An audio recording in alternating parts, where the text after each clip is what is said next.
feel the rhythm groove. Feet moving, your body turning to a wave. Let it go, you gotta let it go. Feel the rhythm moving through you. Ooh, na, na, la, la. Oh, oh, oh. Sending out that loving vibe. Ooh, na, na, la, la. Oh, oh, oh. Sending out that loving. You know you feel it, electric is in your body, babe. We come together to dance away all our inner pain. I'll meet you underneath the sky. Every summer night.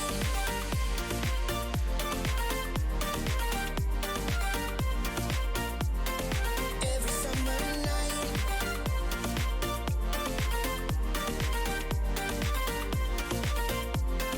Every summer night. Here we go, here we go. Everybody move it, let go. Here we go, here we go. Oh, oh, let's go. Here we go, here we go. Everybody move it, let go. Here we go, oh, oh, let's go. Drinks pouring, soaring through the crowd. I love it, yeah, we love the sound. Are you ready? Everybody, summer sunset, we gon' send it. Ooh, na, na, la, la. Oh, oh, oh. Sending out that loving vibe. Ooh, na, na, la, la. Oh, oh, oh. Sending out that loving. You know you feel it, electric is in your body, babe. We come together to dance away all our inner pain. I'll meet you underneath the sky. Every summer night.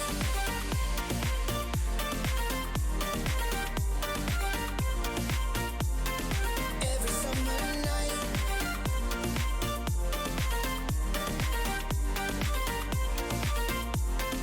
Every summer night. Here we go, here we go. Everybody move it, let go. Here we go. Oh, oh, let's go. Here we go. Everybody move it, let go. Here we go. Oh, oh, let's every summer night. Here we go. Everybody move it, let go. Here we go. Oh, oh, let's go. Here we go. Everybody move it, let go. Here we go. Oh, oh, let's go. I still have not come up with like a graceful transition between those screens, but whatever. Hey everybody, happy Wednesday. I know what day it is. Ooh, fancy. That was Every Summer Night by Man, Three Faces, and Kruski? Whatever.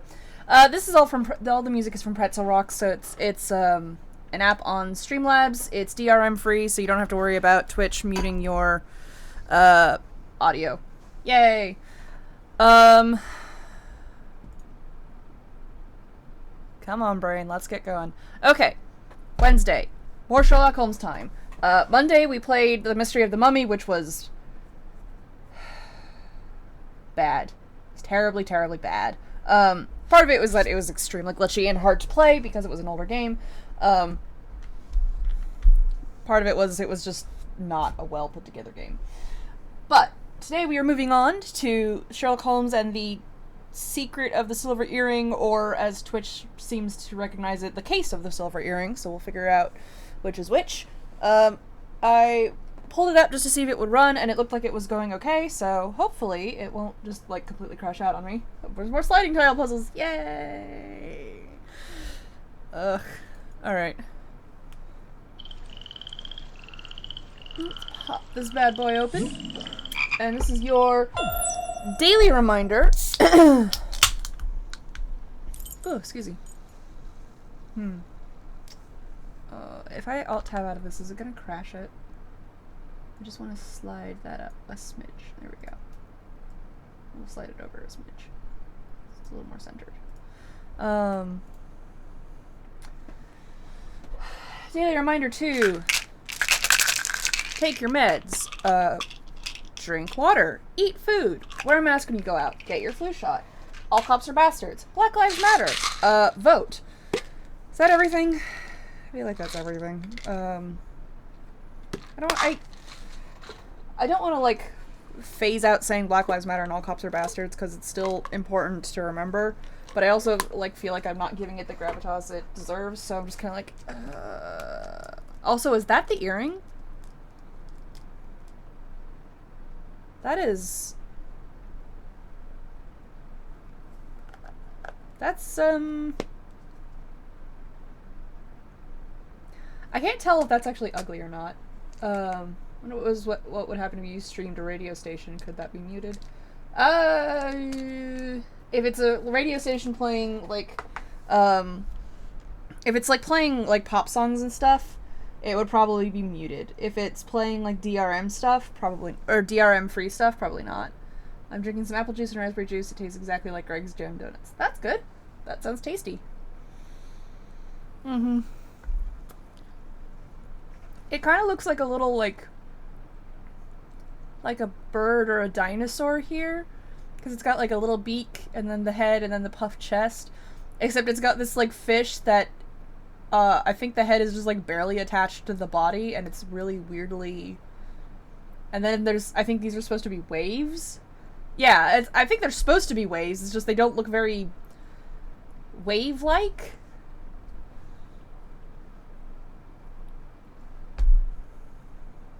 It's just kind of ugly.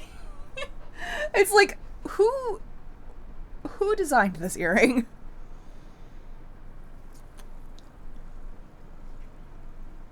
It's just waving hello. Ha ha. Ha. Jokes. Alright, let's start a new game. Dear Mr. Holmes, please let me thank you one more time for your help in solving the case of the Turkish medallion. I'm sure that if the story could go public, the whole country would be as grateful as I am to you. As you may have surmised, I have a very urgent and confidential matter which requires your immediate assistance. Are Sherlock Holmes... You probably are aware that we are going to celebrate the birthday of a very important person, a member of the government. I can't mention their name in this letter for obvious reasons. The most famous and accomplished artists were selected and invited to perform. We are confident about their reputations. However, we have concerns about one performer in particular, a young Italian diva, Gallia, as there are certain rumors circulating about her. She has also provoked great acclaim in every European capital where she has appeared. We want to include her in this gala event, but have reservations about her reputation. She is... Whoops. Okay, whoop, that was even worse. There we go. Alright. Ah! Come here, you. Back over here. Okay, we're going to close that real quick. There we go. Let's see. It's like someone who has never seen the ocean or a fish or ever, like, liked and designed earrings before. Like, I'm just imagining the person who is designing, like, doing all the design work for a game, and then it was just like, oh yeah, design an earring for us, and they're like, man, fuck you, I don't know shit about earrings. What's it supposed to look like? I don't know, like an earring. Just like an old Sherlock Holmes tiny earring. It's like, okay, why do you keep being small? Come here. I want you to be here? I wonder actually if... Okay.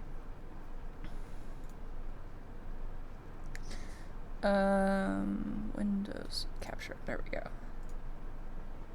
Add a new source.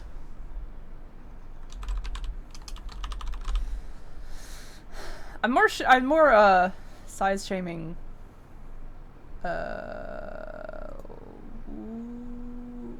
Where is it?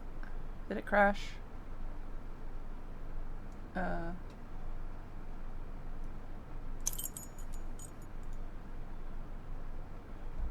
on. Oh no, I revealed that I named it Ugly Earring. Oops. Okay.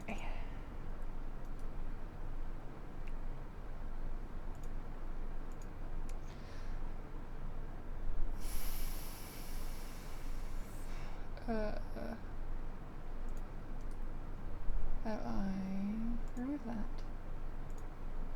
Oh, also, I forgot. I have a little Sherlock avatar. Let's see. Okay.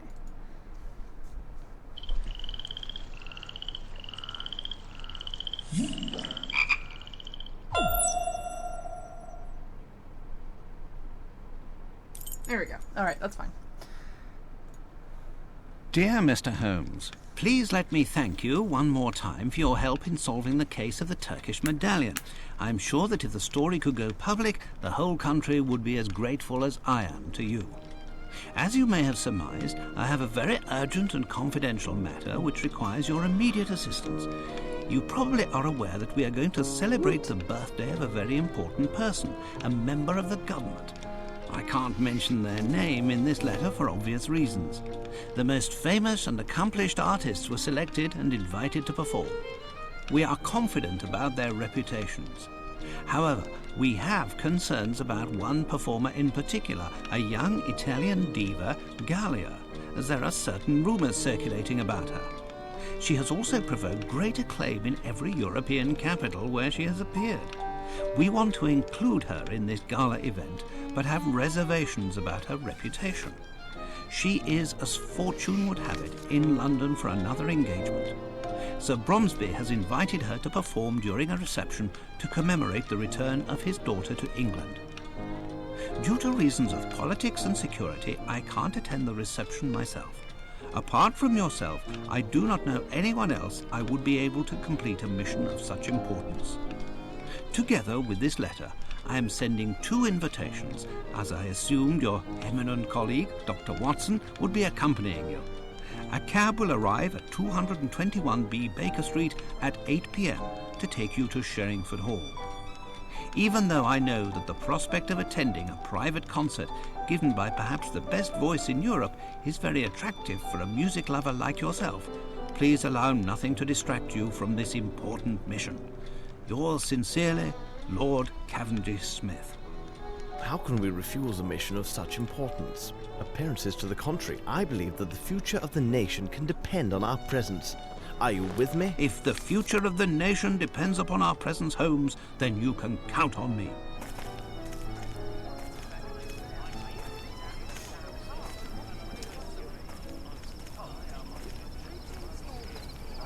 Please come right in.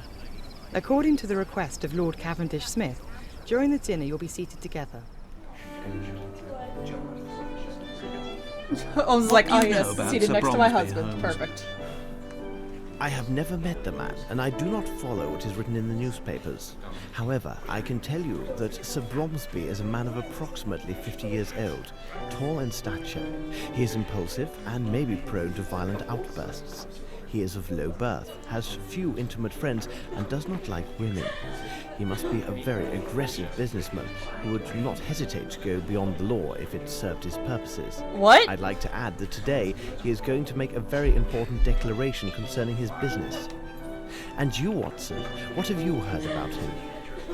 Well, I doubt that I would be able to give as detailed a description as you have just recited. Holmes, how can you say you do not know the man and give such an account? Watson, you know my methods. Look at the stage and the stand near the fireplace. It is obvious that they are prepared for a very tall man. I see the hostess and servants anxiously glancing in the direction of a door from which their employer must enter. Their expressions go beyond nerves and suggest fear. Only a violent and unpredictable man can cause such anguish. Now look at the guests. The men present at this party are mainly composed of military officers and rich entrepreneurs. All of them are in their 50s and are clearly business associates, so I decided that he is of their age. Furthermore, to have risen as rapidly as he has in this society, Sir Bromsby would have to be a very ruthless and intelligent businessman. The women present reveal much. Beautiful women and young girls, all neatly but rather cheaply dressed. Watson, look more carefully. There are no chaperones. No ladies would appear in public without suitable escort, I assure you. They stare at the youngest gentleman to find a convenient cavalier and cluck like chickens at the smallest idiocy. In short, a man who would invite only business associates and women of the lower classes to the birthday party of his only child must have few friends, rather poor taste in women, and little regard for his daughter. Another item of note, but not the least, observe that group of men speaking very quickly. It's a group of reporters armed with their notebooks gathered together now that the time of the address is coming. These are not the society reporters for the Times sent to cover a gala birthday party. These are the regular reporters who had come only to gain news about the future of the Bromsby Empire. I will conclude by saying that no man, except a lunatic, would accept such an arrangement of tables and furniture. Look quickly, Watson. I hear applause. Sir Bromsby is coming. Ladies and gentlemen, let me thank you all for attending this special reception. In fact, this moment is a turning point for many people.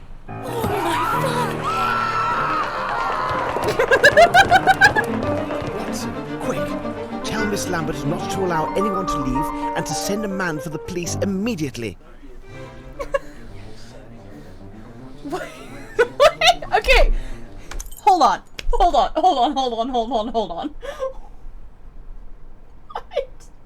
Okay. I was hoping to get shot listening to all that too. You know what? Yeah, basically.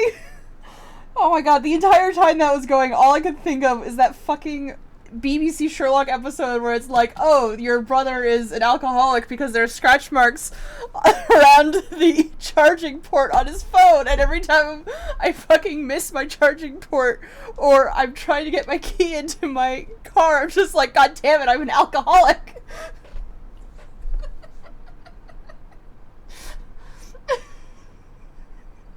It's like, okay, there's some Terry Pratchett, quote from a book that is, like, directly, yeah, like, no other reason. That has to be it. Yeah, this is a little clearer and better than that, but it's still just, like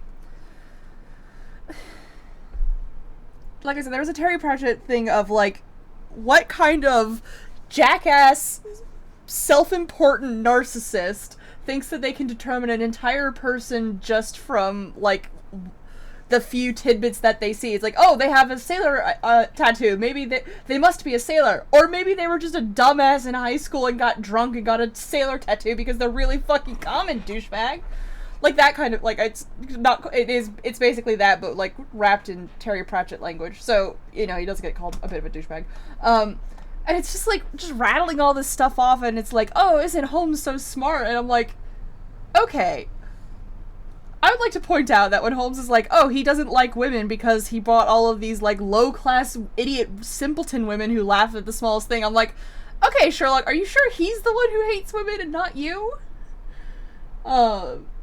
I think one thing they should do is make Holmes make mistakes, seriously, so that works if people are perfect. Like, that's the whole point of the Irene Adler story in the originals, is Sherlock is like, oh yeah, I can outsmart a woman, I know what they're like, they're all just, you know, they're dumb and they're kind of shallow and vain, and it's all great, and he follows her around and finds out where it is, and he's like, aha, I found it, now we can go back to find the secret documents that she had, and he opens it, and there's a letter inside that says, haha, dumbass.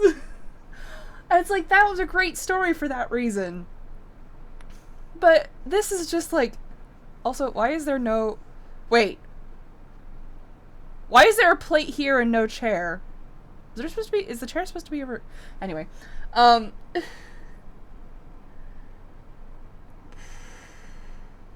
this makes me want to watch the old TV series. It's closer to the books, especially in spirit, where it's like, yes, Holmes is really smart and shit, but he's not perfect and he's kind of an ass. Yeah, and it's like, with stuff, I prefer Sherlock Holmes when it's like he notices things that make sense. Oh yeah, absolutely. We should do that sometime. Where it's like, hey, you know, you can look at the height of, like, where the killer wrote this stuff on the wall.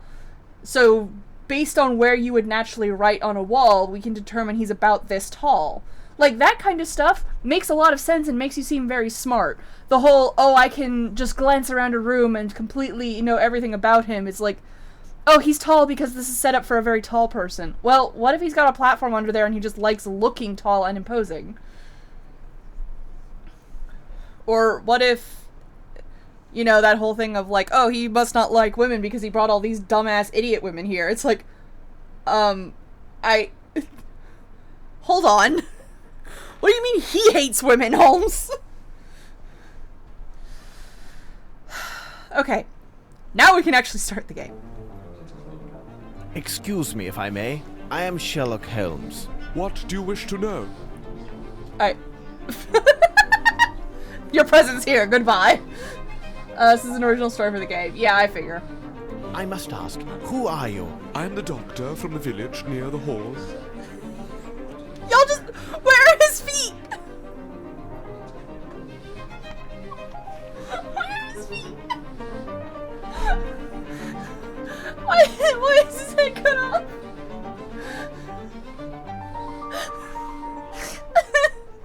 Sorry. No, my...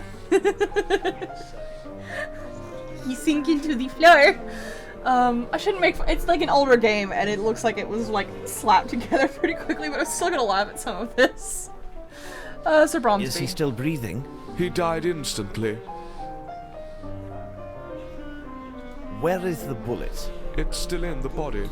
I must obtain police authorization to extract it. Thanks, Doctor. Never mind. Never mind. Okay, I shouldn't. Oh no.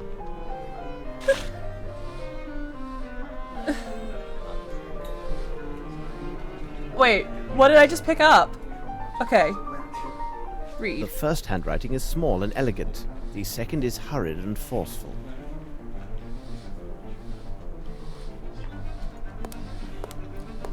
Good day. My name is Sherlock Holmes. Would you mind if I asked several questions? If it helps you.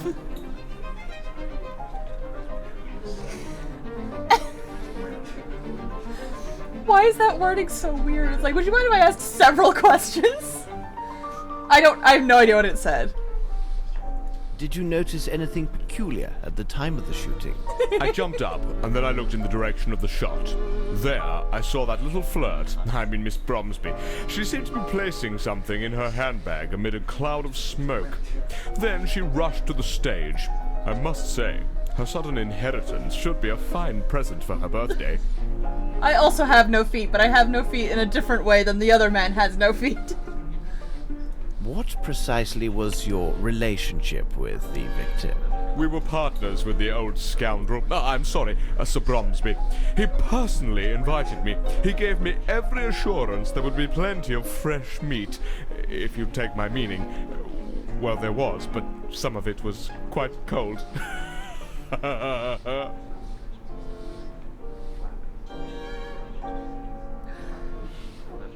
I too would like to be shot. Beard cane man. Were you an associate of the victim? Yes, he seems so much bigger when he's lying down rather than standing. Well, thank you very much. It is nothing, dear fellow.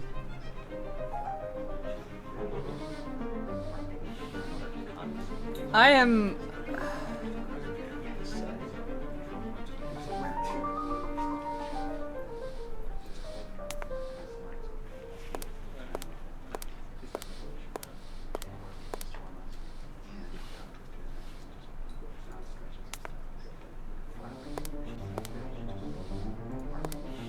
You do not seem the least bit alarmed. In India, I became quite familiar with the sound of gunshots. Therefore, their sudden occurrence does not alarm me as they would a woman or certain officers in attendance. Why didn't you intervene? It would have been of no use. Whoever he is, the man who did this is either a perfect shot or extremely lucky, because old Bromsby had no chance at all.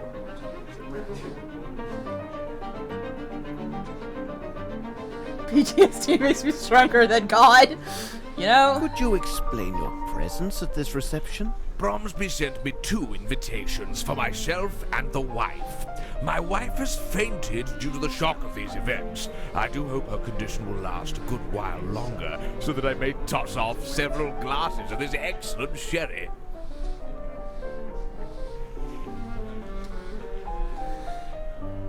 Very well. Thank you. My pleasure.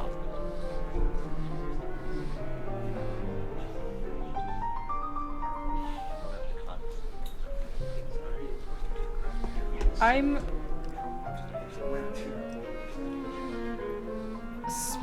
You know... It's British high society, so...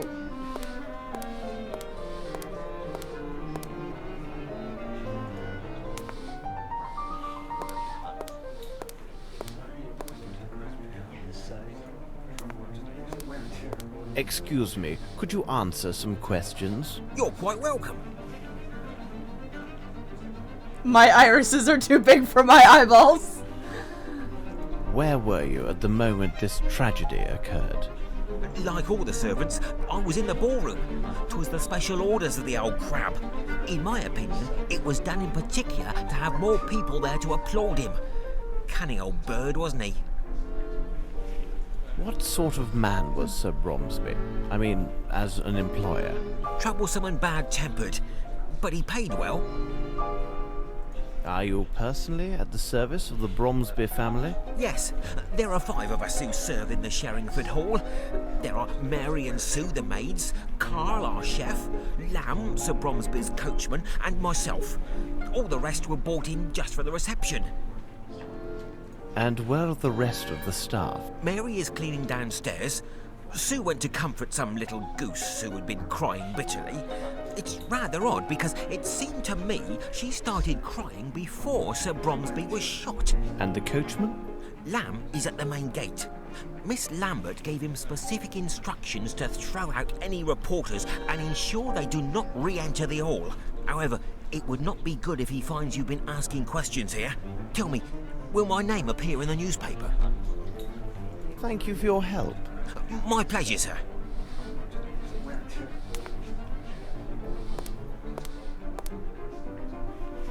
People aren't allowed to have emotions if someone hasn't been shot. That shot was dreadful, wasn't it? It's neither the first nor probably the last I shall hear in my life. Tell me, young man, are you a barman or not? Because I'm dying from thirst. Did you have a personal relationship with Sir Bromsby? What impertinence! I will answer questions of this nature only if they issue from my superiors or the authorities, and you, sir, are neither of those. Okay. Well, I must leave you now. All right, young man. Matt also has noticeably different audio quality in dialogue. Can I? Okay. I'm begging you. Okay, these controls are somehow just as bad, if not worse. Okay, no, these are actually worse than the last games. Oh my god, leave me alone. Holy shit, that is the shortest fucking door. Let me introduce myself.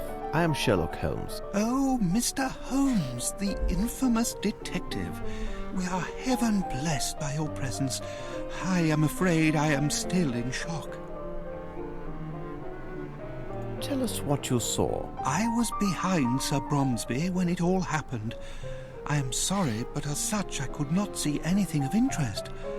But I am convinced that Miss Lavinia had nothing to do with it. Whom do I have the pleasure of addressing? Oh, I forget myself. We haven't been properly introduced. I am Herman Grimble, advisor to the late Sir Melvyn Bromsby and minority shareholder of Bromsby Enterprises. Herman Grimble. So you knew Sir Bromsby well, then? What a sad end for such a great man.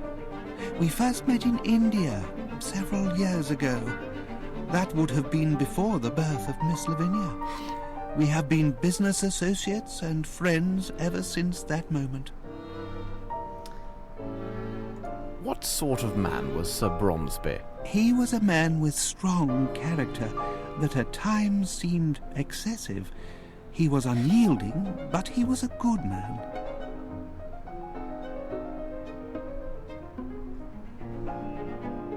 Have you any knowledge about the succession of his business interests? I believe that Sir Bromsby had drawn up his will with his attorney and friend Horace Fowlett.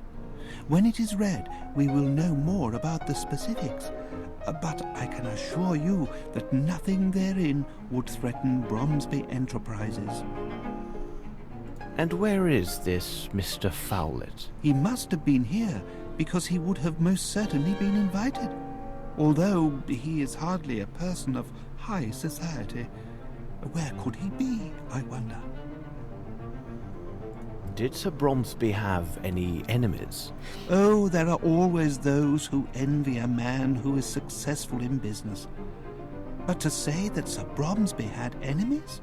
No, I cannot think of anyone who would desire his death. Thank you very much. I am at your disposal. Might do. Ooh, we got a cutscene and everything. Wait. Please, sir, I have nothing to tell you. Everyone stands ready to accuse me of this foul deed. I have done nothing. I have only seen my father die before my very eyes on day of my majority. Hello! Whom? This young lady tells the truth. I can attest to her every move since she first appeared in the doorway. Beg your pardon for speaking so boldly, miss. Where were you at the moment of the shooting? I was near the bar speaking with Colonel Patterson. Everybody started applauding and turning towards the stage. I turned to look through the crowd. Did you notice anything in particular? When one of the doors opened, I did see a person hidden from the other's view. A beautiful young lady stood just at the threshold. I felt somewhat ashamed for staring at her so intensely, but her considerable charms captured my full attention until the dreadful shooting took place.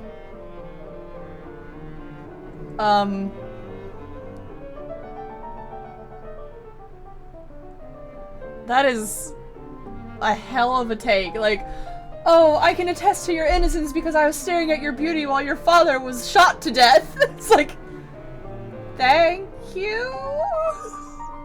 Ooh. Are you sure it was Miss Bromsby? Yes, Colonel Patterson was next to me and can confirm what I saw. It seems to me that no one else was near us at that precise moment. What is your reason for being here? I owe it to Colonel Patterson. We met each other several days ago at his club. He kindly persuaded me to accompany him. Goodbye? What? What? Wait!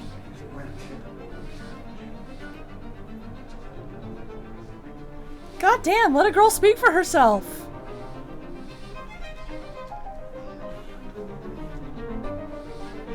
Sir, now will you answer my questions? I am listening to you. I am listening to you! Yes, that's also what I say when I'm definitely not listening to anyone. Where were you precisely when the tragedy occurred? We had been standing at the bar until the shot rang out, and I personally remained at the bar after it. Did you happen to notice Miss Bromsby at that moment? Impossible. My eyesight is so deucedly poor that I would not even notice if a fly fell into my whiskey. Really? Yes, damn shame. But I have a fine ear. I can offer much when the questions are about sounds. I can tell you that from all the applause, that old Bromsby had arrived and entered from my right. For the sound to have carried so well, the crowd must have been parted in that direction. I will add that if Lieutenant Harrington says that he saw a flea dancing with a fly in this place, you can take it on trust. Okay. Is there anything else you recall? Well, hold on a moment. I do have a scoop for your tabloid. I can assure you that Bromsby was killed with a right revolver of small caliber. How long have you known Lieutenant Harrington? We met at my officers' club several days ago. A brave boy, you can believe me. What could be better than to invite him to be my guest at this reception, where he could make many fair acquaintances?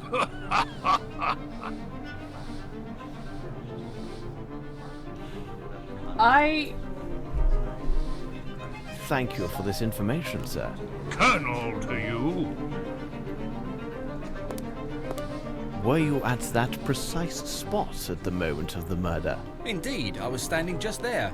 I could easily see the door because there were so few people in front of me. What did you do right after the shot was fired? I left the room as did almost everyone.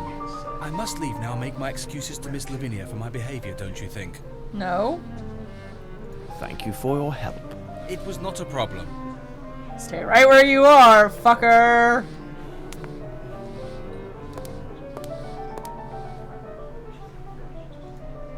Hello.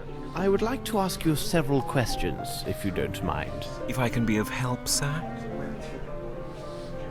What were you doing when the tragedy happened? I was serving those two gentlemen. As I was occupied, I saw nothing. Now, it's like there's introverted and then there is someone desperately aware of what kind of train wreck is happening in front of him. Like, you can be a non-introvert and still want, like, put yourself next to a window in case you need to fling yourself out of it to get away from this party, which, frankly, I would do. But I am an introvert, but still. Are you one of the household staff? No, I was sent by the Hartford agency to serve at the reception. All right, you may take or leave. Good evening, sir. Hi, Hestia. Yeah, the cleaners are gone. You wanna come up? Hey, baby. Sorry, I'm baby talking with cats. Oh, we're gonna go sniff out the window. Let's see.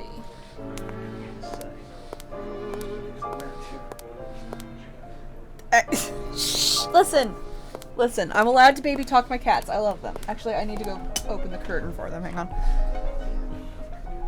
Baby.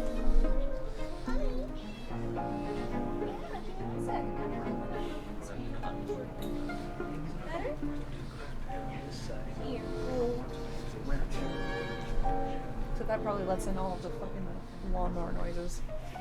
Fuck. Well. I'm gonna get a drink quickly and turn the rest on. I mean, considering how slowly we're walking around, you know. Hi, princess. You wanna come up and snuggle? You just want to rub on my Switch monitor? Okay, we went out that door. What if I go out it again? Why are these doors so short? Can I actually talk to... Please leave me. I will answer only to the authorities. Oh. Okay.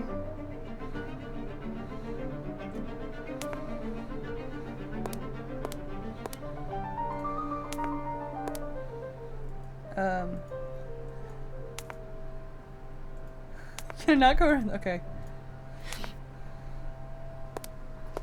There you go. Hi, sweetheart. Hello, baby. You came to snuggle?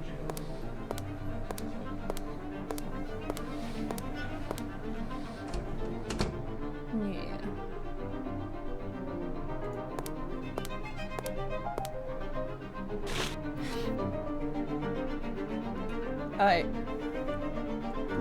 This is a woman's handwriting. What do all these annotations mean?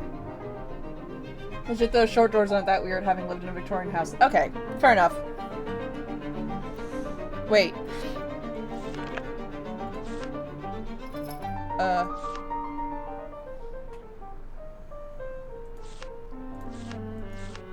Oh wait, here we go. Program of Miss Bromsby 18th birthday. Celebratory program in honor of the return of Miss Lavinia Bromsby, away for 6 years at a Swiss boarding school, and her 18th birthday. Address by Sir Bromsby. French dinner. Recital overture by Philharmonic Orchestra of Uxbridge. Pretty sure rich people would build higher doors to show how rich they are. Well. Interpretation of Faust opera extracts by famous diva Gallia. Garden party with English treatment. We're going to go colonize another neighbor's yard for our party. That's the English treatment. Sir Bromsby speech. Acknowledgements. If a notable person is present, do not forget to acknowledge them. You welcome your daughter, you then invite her to enter the ballroom. When she is on the stage, you make your speech for the journalists. Don't forget the villager and the serpent. Shooting at pigeons isn't mentioned in program. Miss Lambert added this at the last moment. Don't forget to mention this. Guest list. Mr.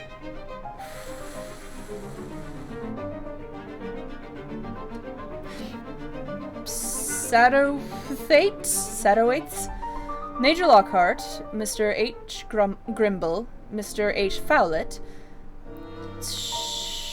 S.H.G. Montcalf, Mr. Asmith, Mr. Crawford, Sir... Who is sniffling? Sir F. Picton... Oh, it's probably Lavinia. Miss Roundtree, Mr. and Mrs. Uxbridge, Mr. fucker, who cares? Okay, so I can't actually read stuff. How dare! Tremendi offendi!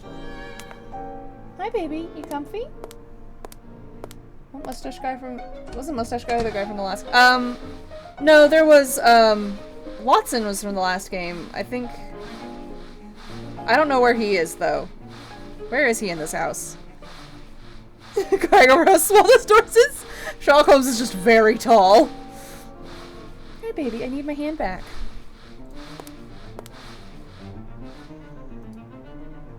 Excuse me, but would you be Mary? What do you want, mister? Did you hear the shot? Of course, I heard everything. But I didn't stop my work. Imagine that someone else had been killed and not my master. He would have given me a good talking to. How does he fit his big brain into his body? What's happened here, on this carpet? An idiot from Hertford's turned over the fowl. Sir Bromsby passed by without even taking notice. It did seem his mind was elsewhere these days. Of course, it was probably because of Miss Lavinia's homecoming.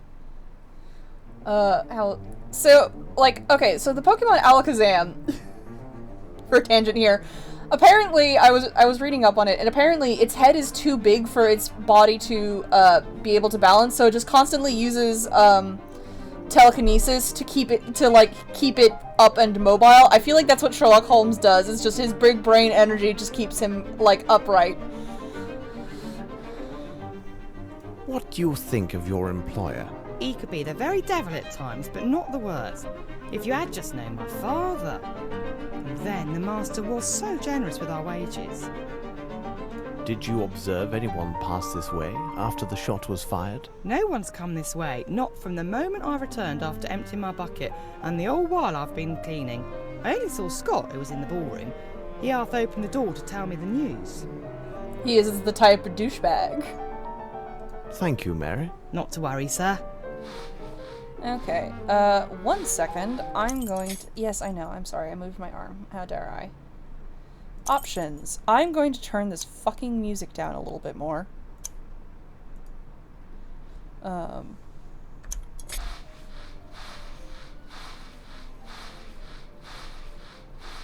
I not inspect things? Like, hang on. No, I can just talk to people. Why the fuck would I want to talk to people? People lie. Look at facts, Holmes.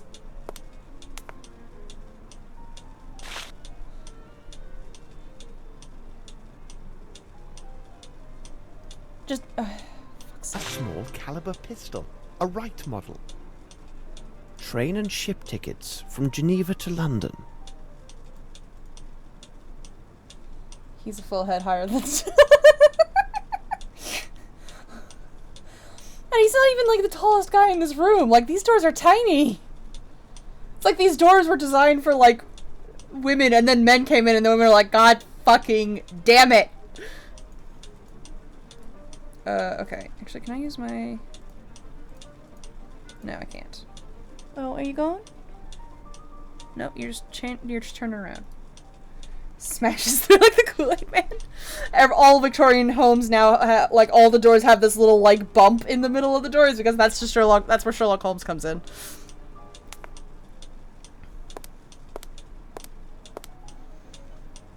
You can tell when someone has had a lack of scandals because they don't have the bump door. I need something. It.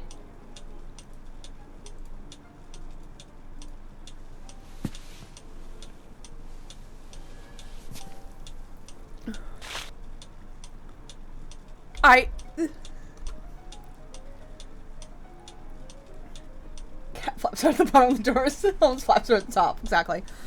Did we need a magnifying glass to get on the ground and look at this?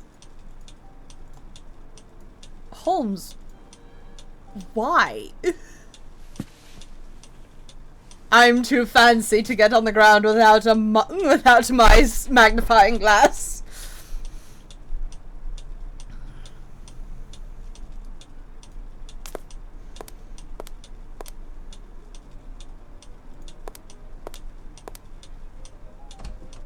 This room was rarely used. Everything else is in order.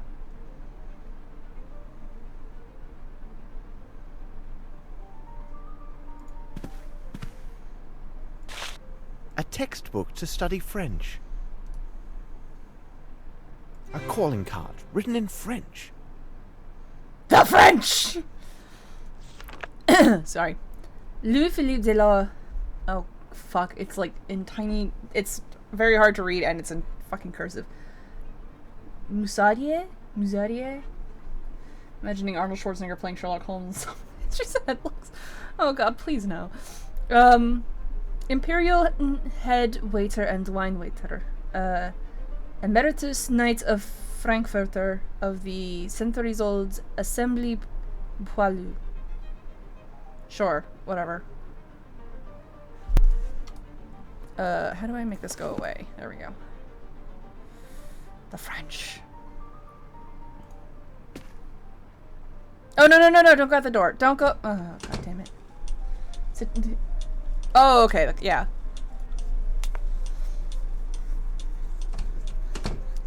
I feel like, okay, there was that,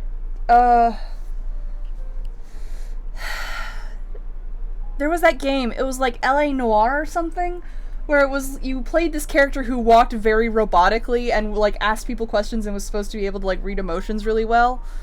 I feel like it's that. Oh, now I can look at the desk. I need something. Is it the magnifying glass? I need something. No, it's the small box with like... I need something.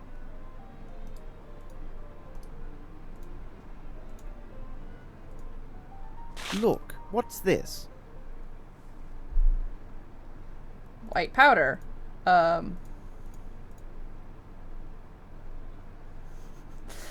Whatever. Let's see. Very interesting. What a pleasant picture. And this lady is wearing a very nice earring.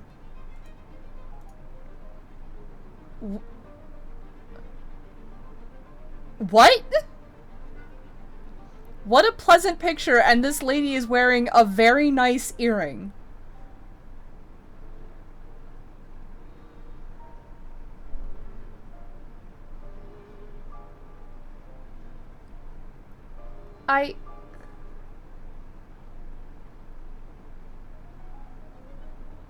What?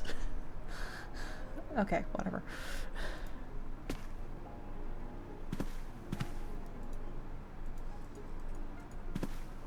I guess that door is just... Okay, it just feels like... I can make it... You spin me right round... No, it feels less like he's too tall and more that, like... It feels like they made the backgrounds, but they made them at a very weird angle, and then the people, without actually communicating with the people who were making, like, the models that were supposed to move around in the space. And so it doesn't quite look right.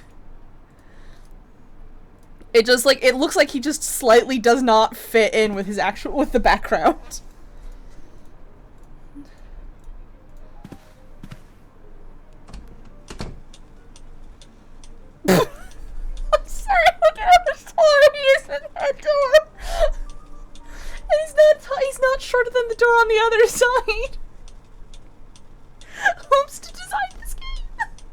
I need something.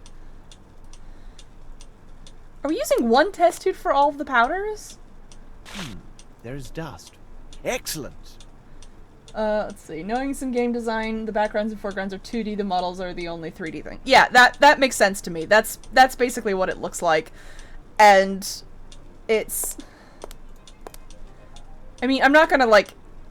It's an older game. I'm not gonna be like, oh, how dare they not have, like, the cutting edge graphics. I was gonna say cutting edge graphics there for a second. But it's just very, like... I need something. It's very uncanny. Oh my god, look at all the... Oh my god, there's a pipe upside down. What? Curious, this flaky ash does not come from this cigar. Almost that they didn't add something to scale. Yeah. So it's just kind of like, they made the backgrounds and then everything else is just sort of guesstimated, and it's like, Jesus. It just kind of feels like, have your team work a little more integrated and test things together. Just a thought.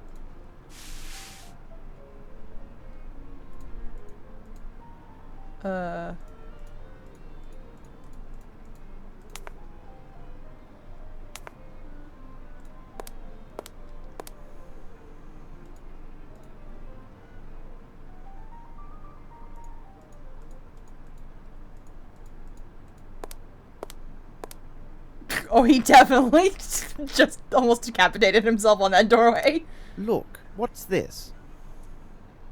Look, what's this? I don't know. What is this, Sherlock?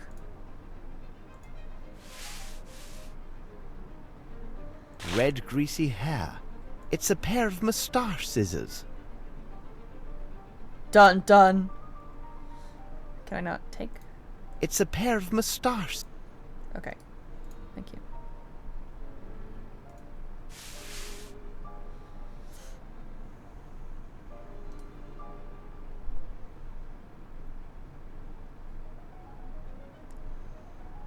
Someone cut their red, greasy mustache.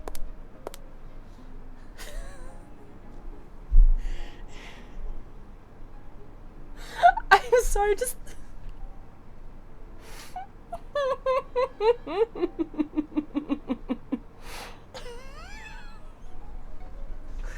I'm sorry, just look at the fucking difference between how tall he is and how short the doorway is.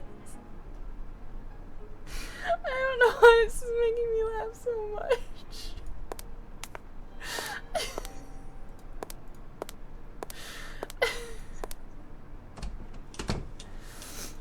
Oh, I mean, there are like 5 billion people with mustaches here, and maybe it's they use the mustache. Smells of gunpowder. Maybe they use the mustache scissors to cut off their mustache. Ho ho. Handsome armor.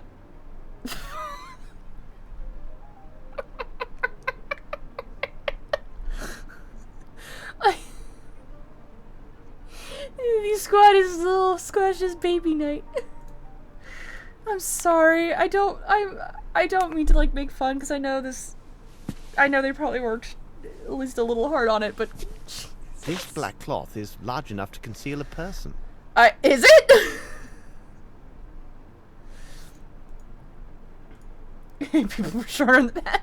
That's the thing though, because it's like he's like he would decapitate himself trying to walk through that doorway. Like, this is the past where they were supposed to be, and he's just like, he's so much taller than the doors. Okay, we went in there. That was the... What was that? What was this room? Oh! Yeet! The handle is twisted down. I am the one giving him amnesia. Okay, here we are in the kitchens. I need something. Oh my god, is it a fucking magnifying glass? You poncy British fuck. It is a poor copy of a uniform button. The cannon insignias are hand-drawn. I'm sorry, what? Someone comes in with a military uniform with these brass buttons that just have the little cannons drawn on it in Sharpie. And no one notices. This is diabolically heavy.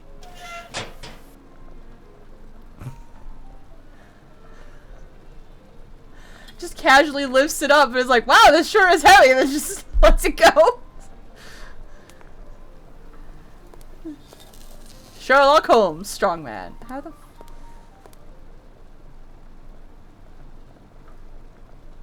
Oh my god, those are his feet!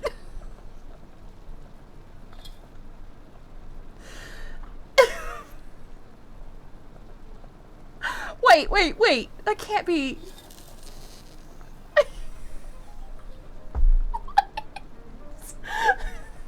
I was like, what the hell is that on the floor? And then it's like, talk to the chef. What? Why? Both of I have no legs, only feet.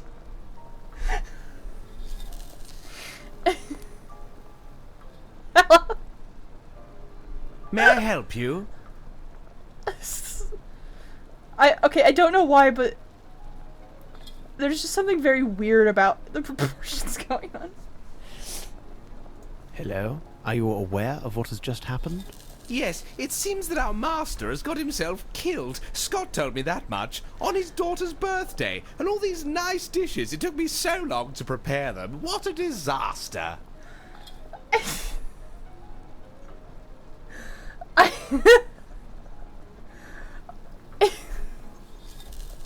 I'm sorry, just so much of this game sounds like Americans making fun of British people.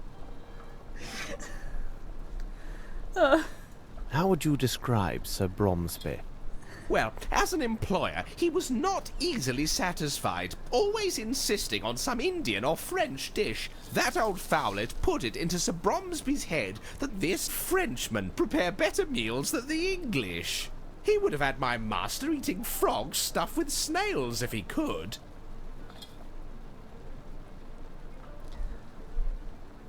What? A Frenchman? Yes, a squint-eyed Frenchman. That must be done like this, and this must be placed like that. Well, he may well be a connoisseur of fine cuisine and service, but of everything else, Miss Lambert dared not even contradict him about the tablecloth's colour, though Bromsby hated white and insisted on blue to match the colour of the daughter's eyes. And look how he placed the tables in the ballroom. I have never seen tables arranged in such a manner. It's now the Americans making fun of the British making fun of the French. It's... Why are his feet... Why can you see his feet? How does that... Because you can't see them... Why would you just... Okay, whatever. The lid of your dustbin is quite heavy. It makes some noise, doesn't it? At least we know when somebody closes it. I was in the cellar, and I heard the lid closing a little before that, what you said was the shot. I heard it again right after, but that surely must have been Mary, our maid. Why? You say it was Mary, the housemaid. How can you be sure? The first time I saw her with my own eyes, when she came to empty the rubbish. She cautioned me not to fall asleep in the storeroom. She always has something amusing to say. The second time, I didn't see her. I only heard the lid close. I will let you get back to your work. All right. Good night, sir. Did nobody, like... No, of course they didn't. Why am I asking if anyone, like, played through this and checked, like... Why would they spend money on quality assurance? Quality control, I guess.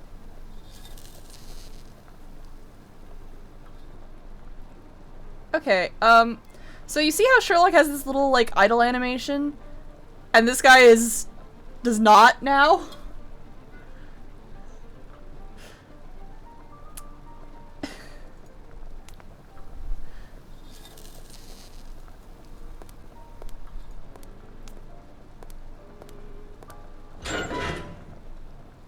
This is diabolically heavy. You're able to lift it without a problem. Just look in it, Sherlock. Nothing of any interest here. No, that's the white.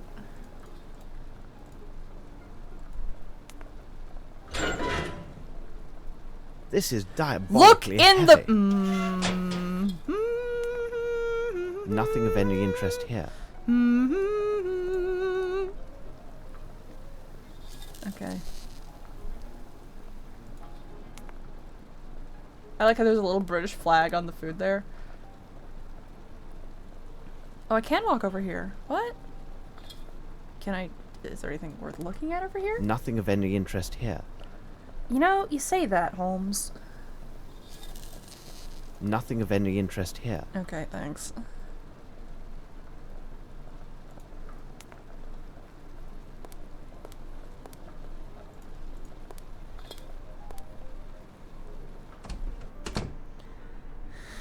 Okay.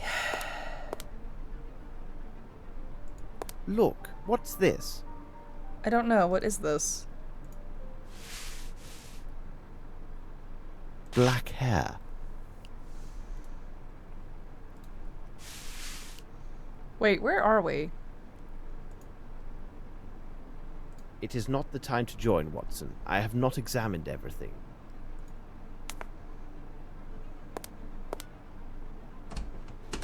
Oh, wait, this is the...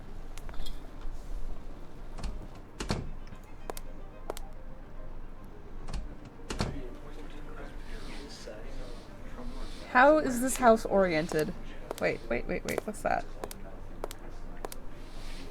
Look, what's this? Piece of dirty white clothes?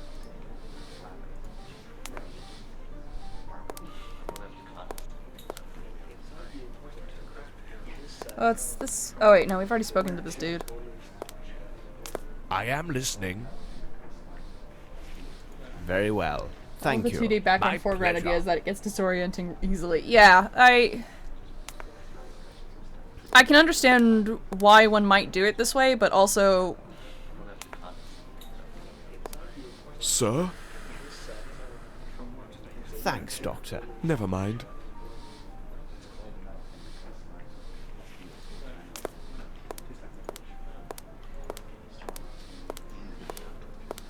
Okay, what Frenchman was everyone talking about? Like... Oh wait, no. I love how he's just... Honestly, works better than when everything is 2D. Yeah.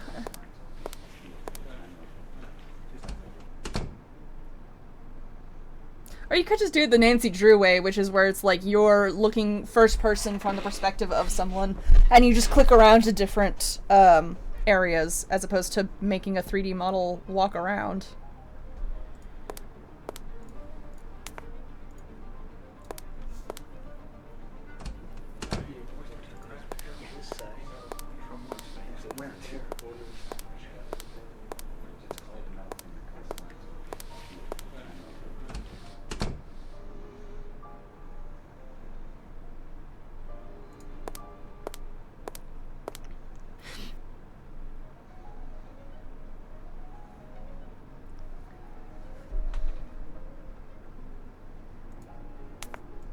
Wait, no, go back here.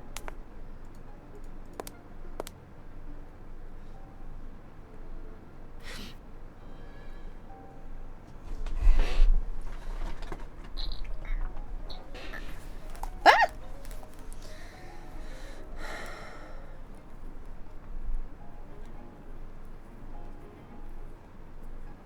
I don't think there's anything I can click in here. I'm gonna go back.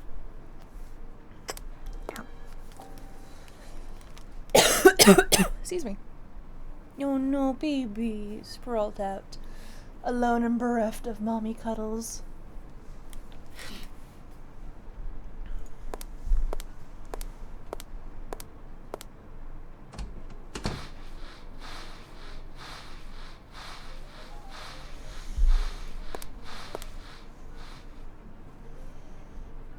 Any more questions?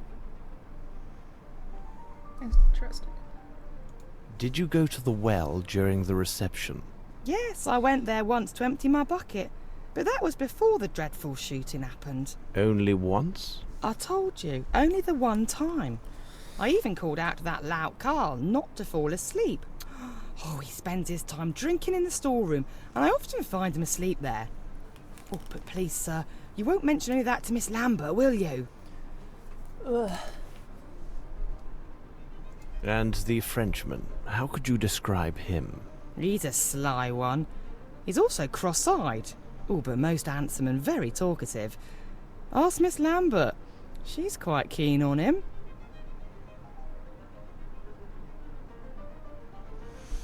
Interesting. Thank you, Mary. Not to worry, sir. Can I go up the stairs? Hey, I can. Oh wait, what's over here?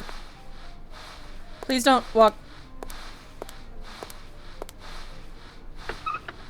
Blue tablecloths, yet they are shorter than the white ones used in the ballroom.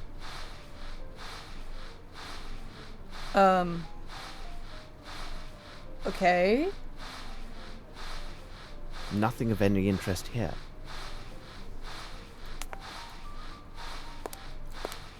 My God! Blue! And they're shorter even. Nothing of any interest here. Why? Why can I not go up the stairs? Don't walk through her again. Damn it. Just around. Oh. Blue table. Yes, thank you. Have you considered maybe closing the drawer? Oh, wait, is there there's another one up there, isn't there? Blue Is there? tablecloths, yet they are shorter than the white ones used in the ballroom. Blue tablecloths. Yes, thank you. Yet Okay. they are shorter than the white ones used in the ballroom. So I think Sherlock was a mob boss. You know?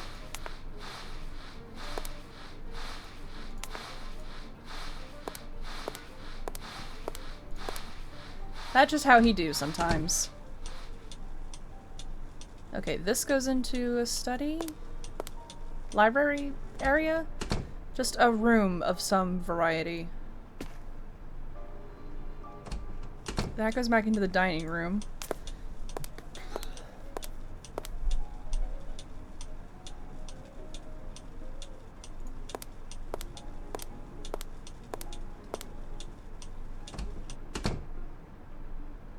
This goes into a sitting room? Oh, then there's the bathroom.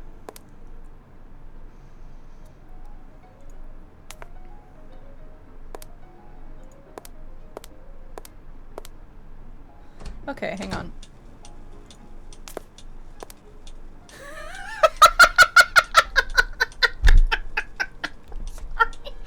I'm sorry, I shouldn't keep laughing at this, but I just keep finding it fucking hilarious. Look at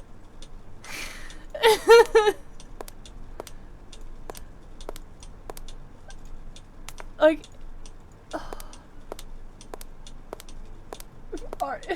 for 1 hour. I'm sorry. I'm trying. I can't. Okay.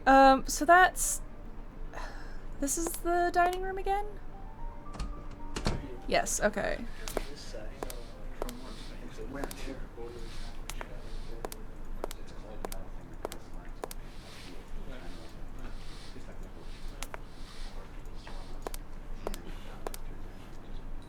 Can I go out this door?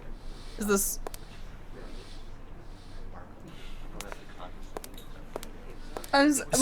most of it has been me walking around slowly and laughing. Did you know the Frenchman? Oh, he chatters on, like all the French. I do not think he came back.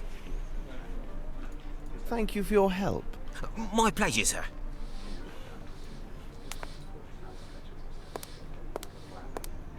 Can I be useful to you? Thank you for your help. It was not a problem.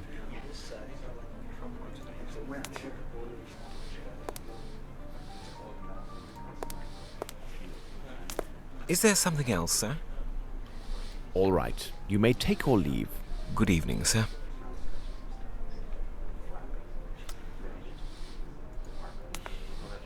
Where did all the guests go?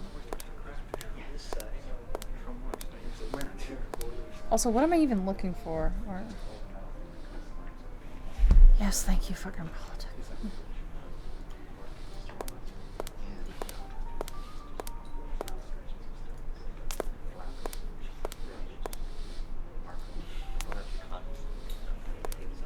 What, more questions? Apparently Well, not. Thank you very much. It is nothing, dear fellow.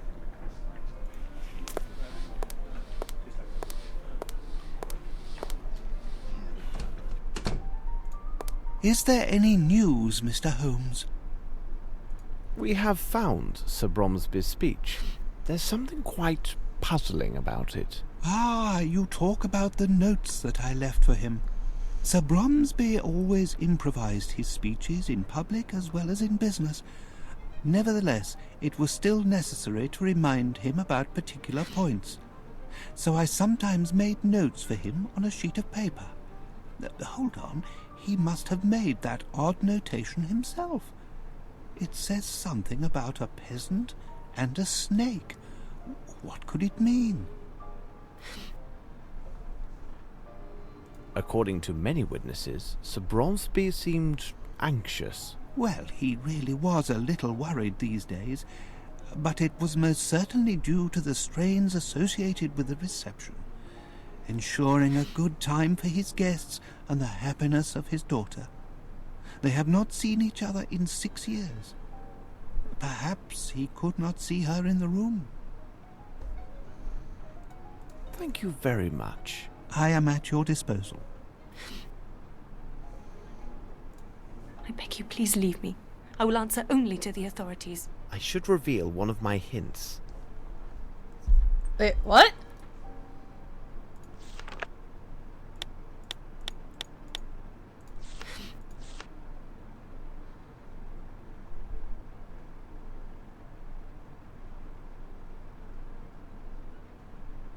Traces of a round object preserved in white powder? Wait, what? Oh, I know what that was. Okay. Corridor kitchen, there was a smell of gunpowder. In the corridor of the kitchen, a large black cloth found behind the statue. Considering its size, it could have hidden someone in that nook.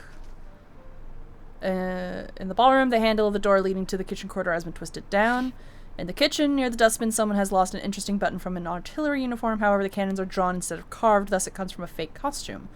In the staircase room, blue tablecloths found in the drawer. They are shorter than the white ones found in the ballroom. Okay. Oh, okay, here's a map then.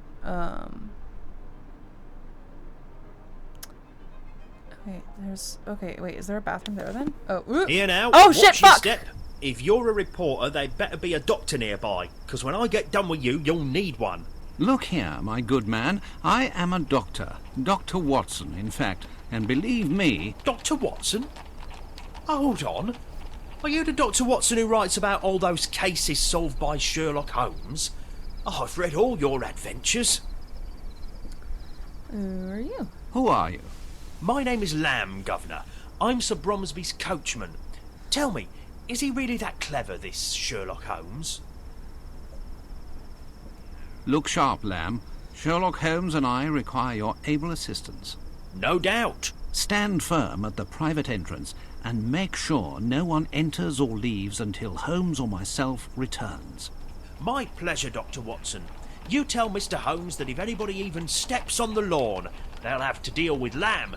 And I can tell you, there are few bold enough to dare my fists.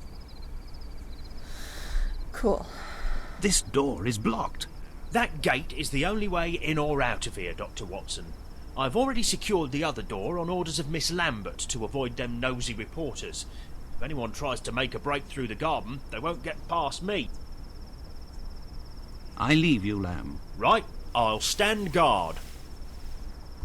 I guess I'm controlling Watson now? Oh, okay, I can switch between them. Okay, that's neat. So I want to go, I'm in here, I want to go to that bathroom, I think.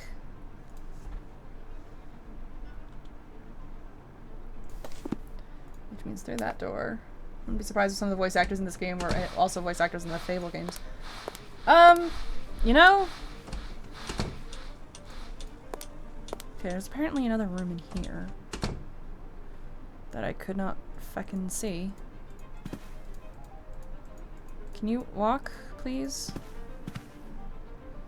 Oh wait, I tried clicking on this door. Nothing, it wouldn't let me in. Open the door! Yeah, fuck! Okay. I think we've explored everything. Yeah, okay, we'll switch back to Watson. Is she just... What is she standing on? Miss Lambert, I have been looking for you. What a tragedy. Simply dreadful. Can't believe what they're saying about Miss Lavinia. Why did you open the gates so hastily? I was so upset. I know now it was imprudent.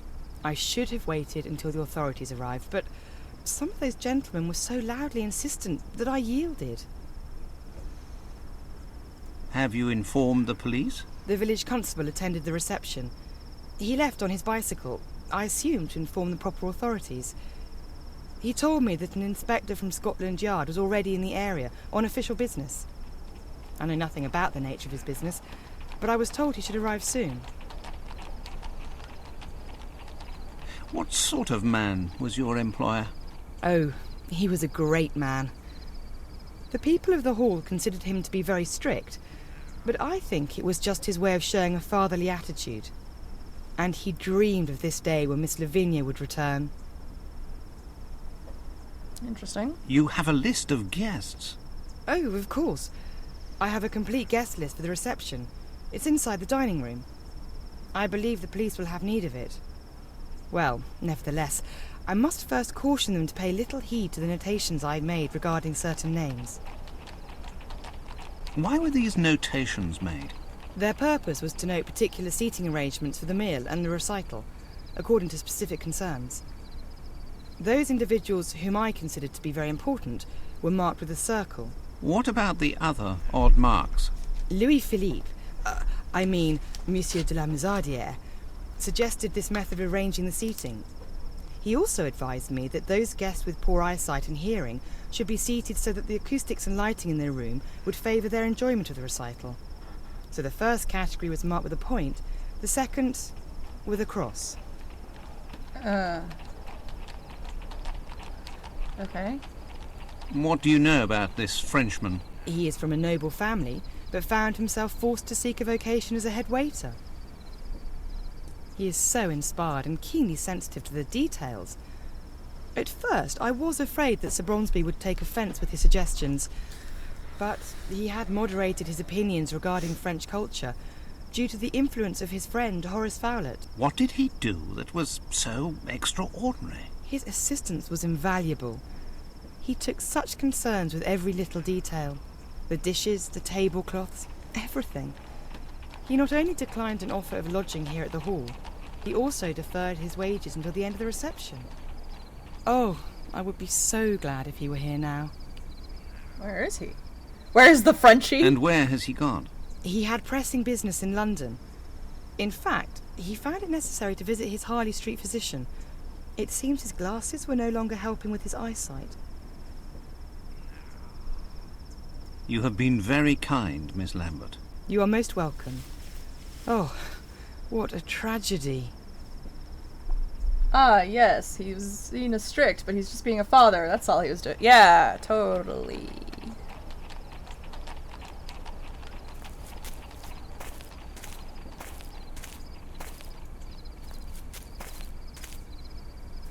Are you a relative of the victim?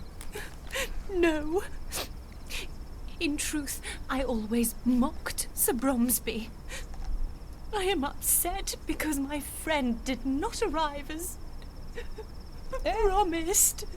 As beautiful as she is cruel, apparently. Wow! Fuck off! Do you work here, miss? Yes, my name is Sue. I am a maid for the hall. Thank you, Sue. Where were you when these tragic events took place? I was serving when it happened. I ran straight for the door, just like the others. I swear his daughter must have done it. She's such a strange one. Okay. Thank you, miss. We may talk with you again. Oh, I hope so. Okay. What?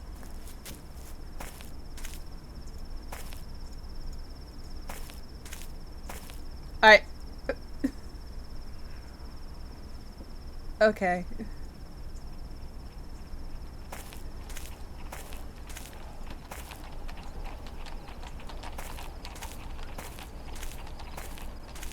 Hello. Please excuse me. I'm investigating the murder that has just happened. Oh, yes. Well, that is good. What would you like to know? Hello. Where were you at the moment when Sir Bromsby was killed? I was near the stage, and I saw him falling. Oh, my goodness. It was terrifying. I ran for the door, but despite all my efforts, it was blocked. But your costume is torn. How did this happen? When I was trying to open the door, the crowd dragged me away. I then fell to the floor. I fortunately suffered no harm, but when I arose, my beautiful costume was ripped and stained. Oh no, not ripped and stained. Well, I won't disturb you anymore. Yes, no, fine, thanks. Wow, you are,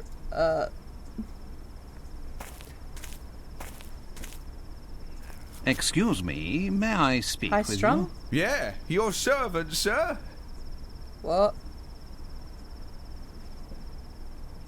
Are you one of the domestics employed by the hall? No, I am the personal servant to old Satterthwaite. He is there, sitting on that bench. He seems right enough, but he refused a small drink for his health. Surely he cannot be well. What? Tell me, what have you seen? I heard the shot, then such a strange noise, and the next thing I know, all those money bags are running in a mad rush with their wives or whatever. Or whatever, indeed. Thank you for your help. My pleasure. Okay, how about you? And you, what are you doing here? I'm waiting for Miss Roundtree, the niece of that banker chap. She is inconsolable, all because her admirer of a mere 3 days' acquaintance had already abandoned her. Nothing unusual about that. There is no worse-tempered female than this girl. Well, maybe other than my wife.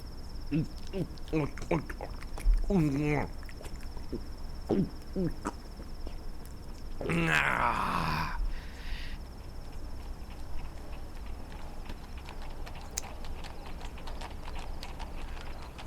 Cool.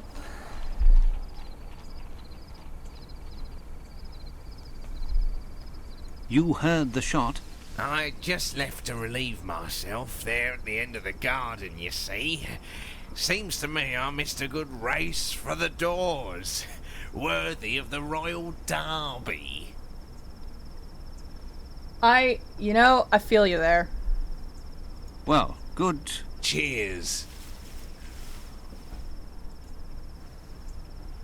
Well, my good man, why are you here? I am the manservant of Lieutenant Harrington.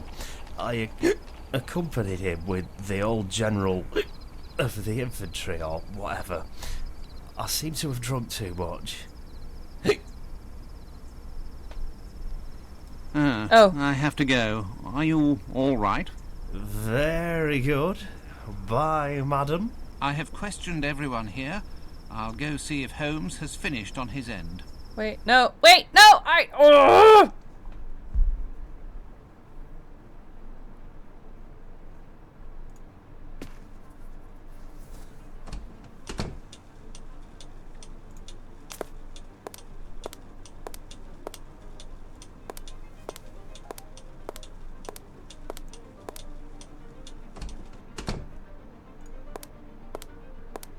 It is not the time to join, Watson. I have not examined everything. What is there left to examine? You said something about hints earlier.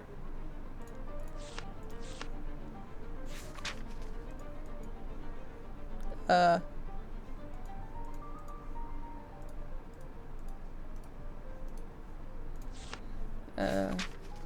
we go. To the future great actress, with all my encouragement, Veronica Davenport. It's true. Nope.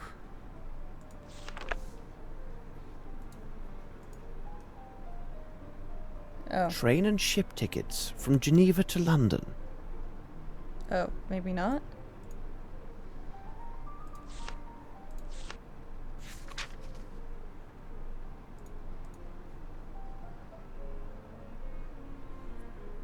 Use gun on man. Well, that would definitely speed things along.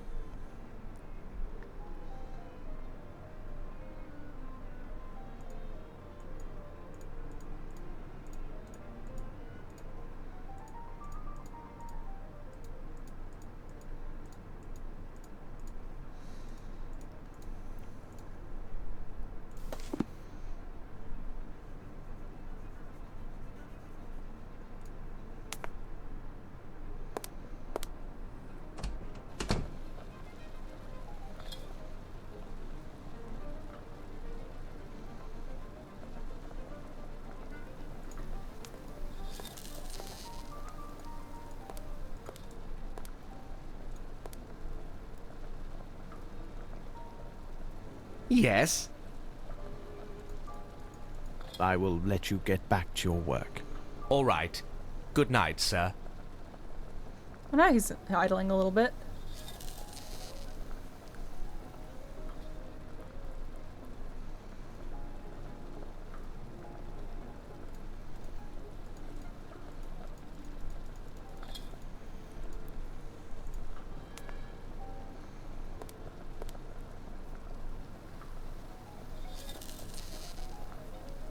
Maybe I'm supposed to use...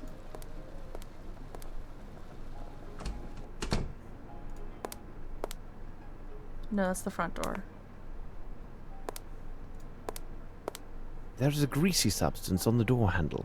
Seems to be a sauce?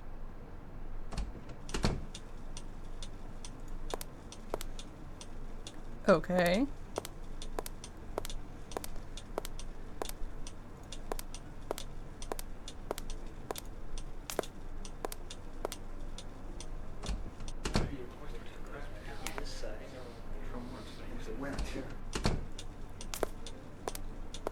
There is a greasy substance on the door handle. Seems to be a sauce?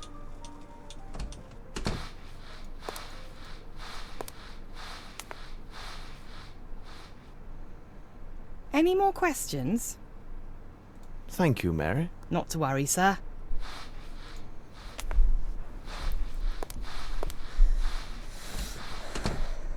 Okay.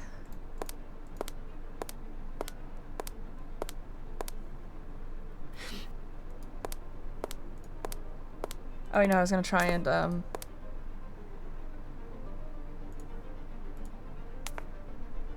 Does that help? I beg you, please leave me. I will answer only to the authorities. I should reveal one of my hints.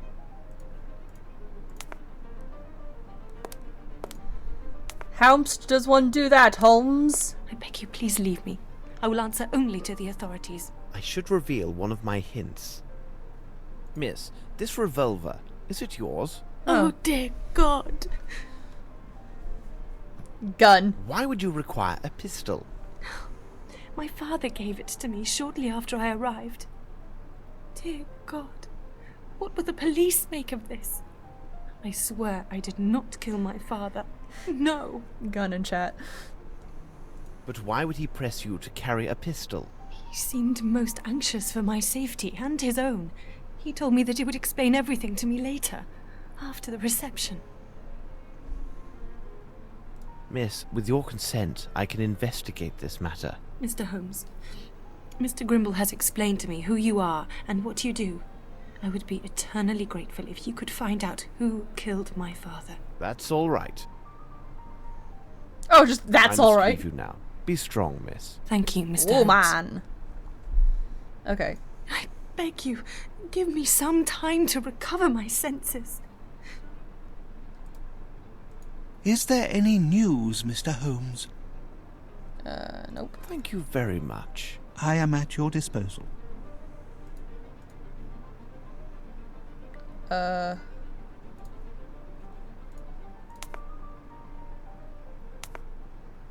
Is there any news, Mr. Holmes? Thank you very much. Okay. I am at your disposal. Maybe we'll go show the button to one of the dudes in the army coats.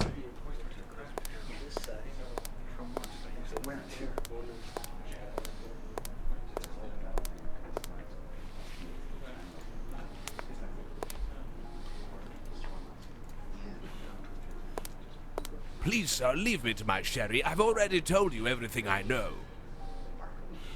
Please, sir, leave me to my sherry. I've already told you everything I know. Okay. Please, sir, leave me to my sherry. I've already told you everything I know.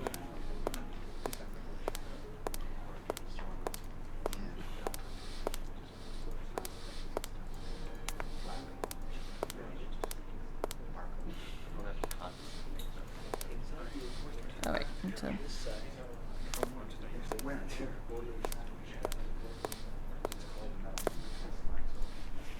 No, don't. Oh, fuck's sake. Young man, Never Thank mind. you for this information, sir. Colonel to you. Can I be useful to you? Thank you for your help. It was not a problem. Black hair, red hair. Can I be useful to you? Nope, probably not. Thank you for your help. It was not a problem. Wait, doesn't that guy have...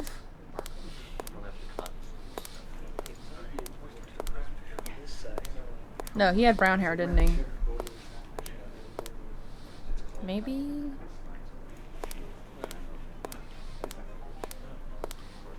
Please, sir, leave me to my sherry. I've already told you everything I know. Please, sir, leave me to my sherry. I've already told you everything I know. Sir? Thanks, Doctor. Never mind.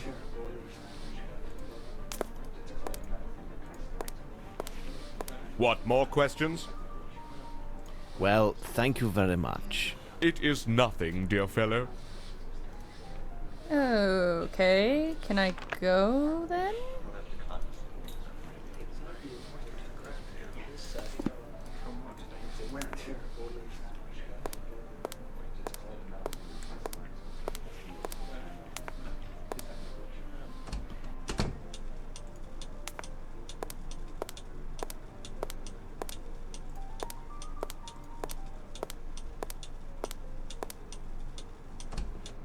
Okay, I know there's a greasy substance on a door.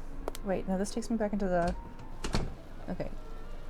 I feel like a mystery game has kind of failed and you have to resort to the tactic of rub items on things, people until you get a result, or click on every pixel of the room. Yeah, basically. Wait, can I not look at the footprints?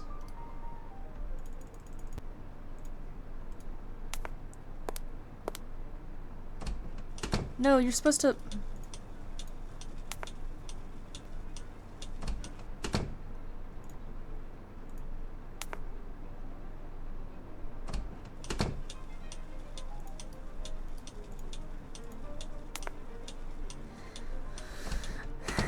Okay,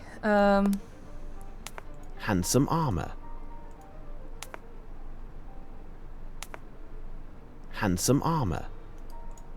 Thank you, Sherlock. Okay.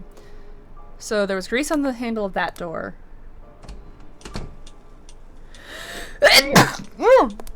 Excuse me. And then way the fuck down here. There was grease on this side of the door.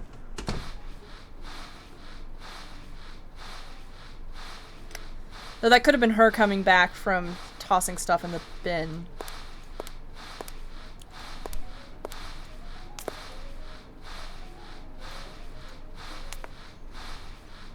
Maybe? Any more questions?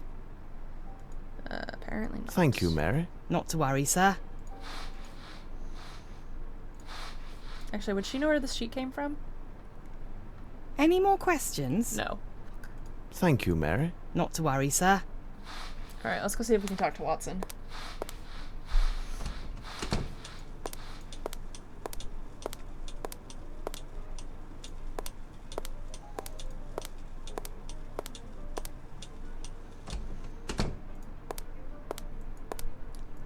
It is not the time to join, Watson. I have not examined everything.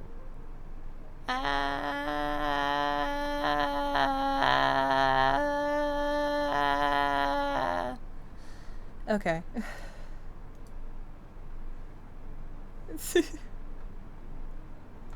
Just gentle screaming.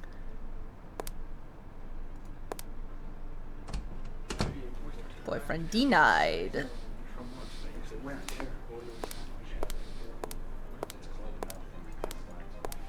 I really want to know, like, what they recorded for, like, the ambient chatter. Because I keep hearing wear and tear and other stuff, and it's like, what in the fuck? What even are the lines for the ambient chatter?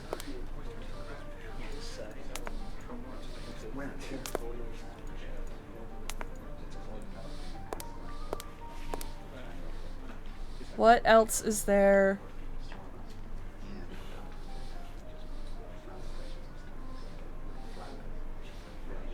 We're gonna need a guide. Yeah. Okay. All right. Let's go find a walkthrough. Okay. Sherlock Holmes, Secret of the Silver Earring walkthrough.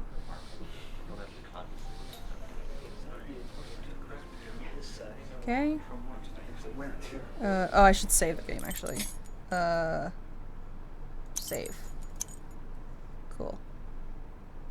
Wait, is this another earring? Holy shit, this is even worse!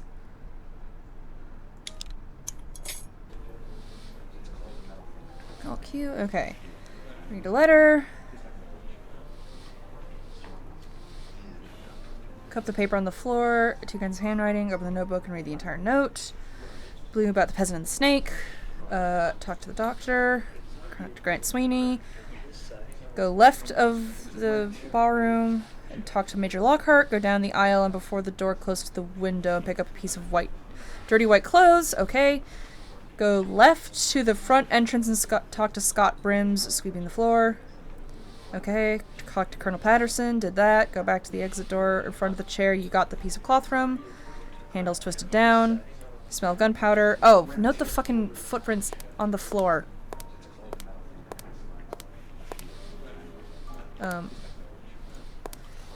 You could notice the footprints. Okay.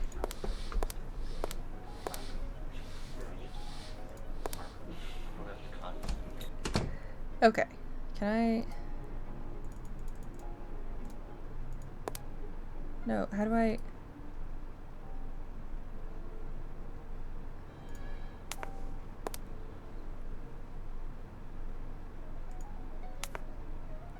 How?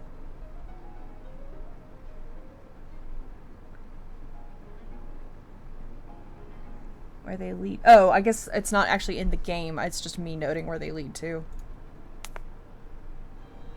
They lead just like all over the fucking place. Okay.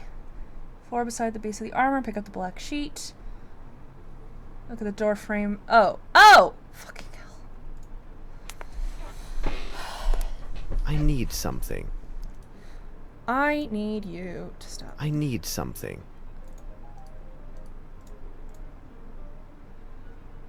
The tracer powder is located at 1.65 meters from the surface. Okay.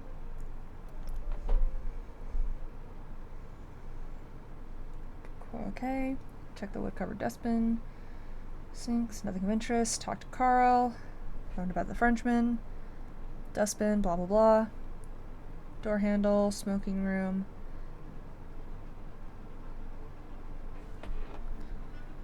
Okay.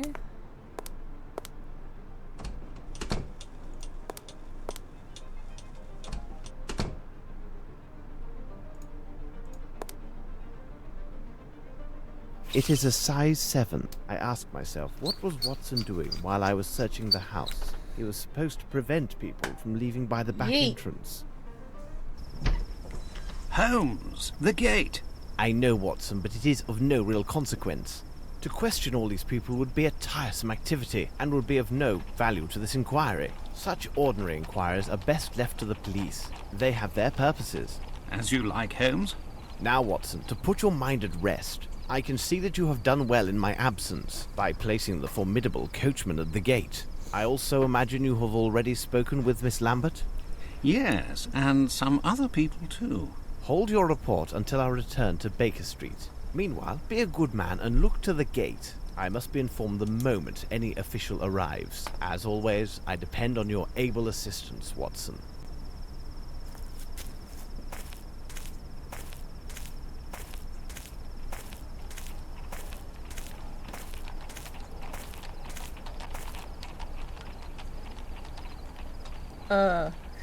Okay. Let's see the guest list. Okay, so anyone with a dot or an X had hearing and seeing problems. Wait, the Colonel was telling us that he's got a great ear and could identify stuff from that way, but it looked like he was having hearing issues, and it says here that he's also got it, so we basically can't believe anything he says. Calf can't. And anyone with a circle is important. Okay. Neat.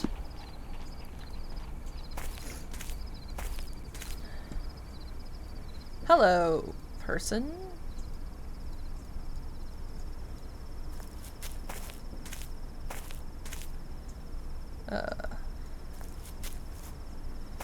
Where formst am I going? What formst am I doing?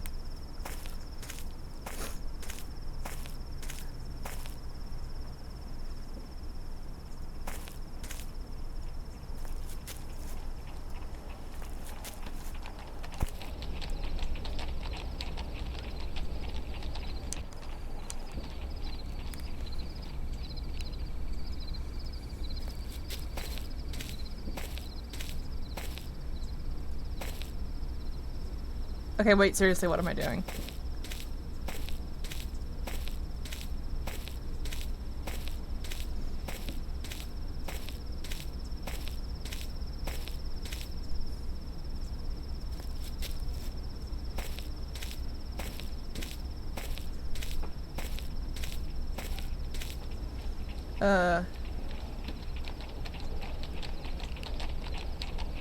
Oh, okay. Wait, so I do need to go over here.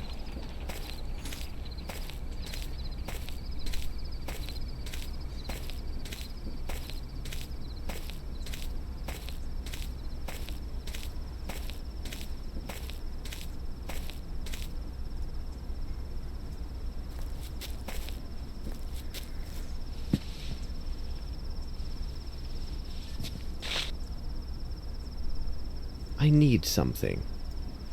It is a size 7. Okay.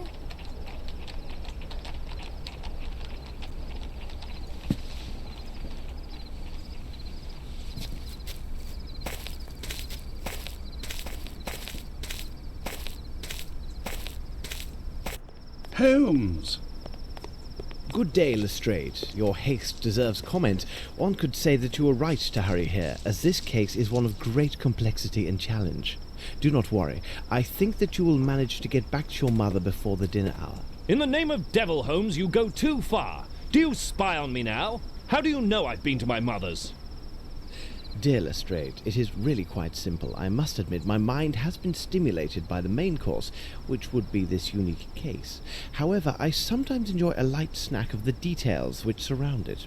Observe, we are in the middle of the countryside, and you have some fresh yellow pollen, but only on your right sleeve.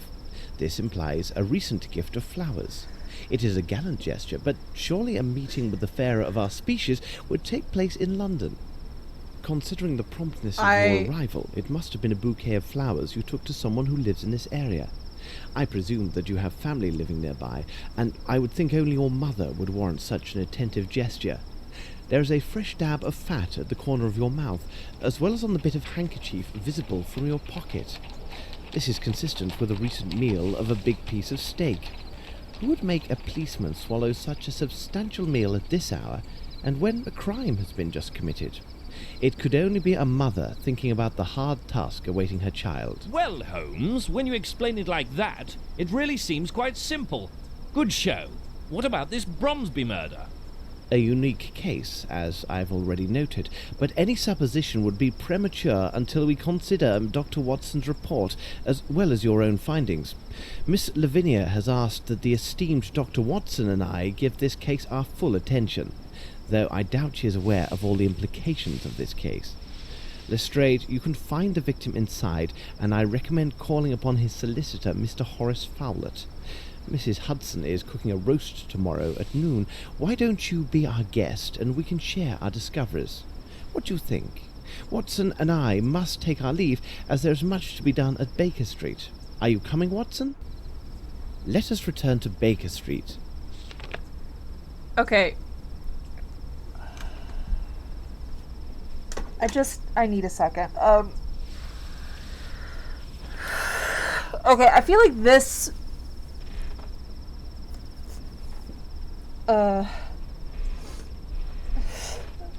I'd honestly rather Holmes had just said because I just finished sleeping with her or something stupid, for fuck's sake.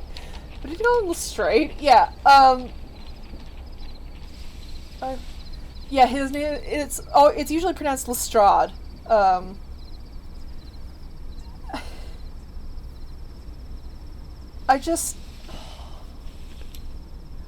hate this. I'm filled with hate. I hate this, version of Holmes, and this is the one that a lot of people make, like, BBC Sherlock was exactly like this too, and I hate it. It's like, I know you think he's like the smartest dude ever, and you're trying to make him seem clever, but honest to God, the fact that no one is just constantly punching him in the teeth is too unbelievable for me to handle. Like, it's just like, every time he opens his mouth, I'm like, oh God, please no. It's just, like, I want, like, the Sherlock, like, this kind of Sherlock is just someone who's just needlessly showing off. And it's like, it's a vehicle for the writers to be like, ooh, aren't I so clever? And it's like, for God's sake, just, please just let us play the fucking game. And, like, figure stuff out on our own or something. But I hate this. I hate it so much. And I'm just like, this doesn't make him seem smart or clever. This makes him seem like an insufferable, self-centered douchebag. And I can't, ooh, she mad. And she mad and she is me.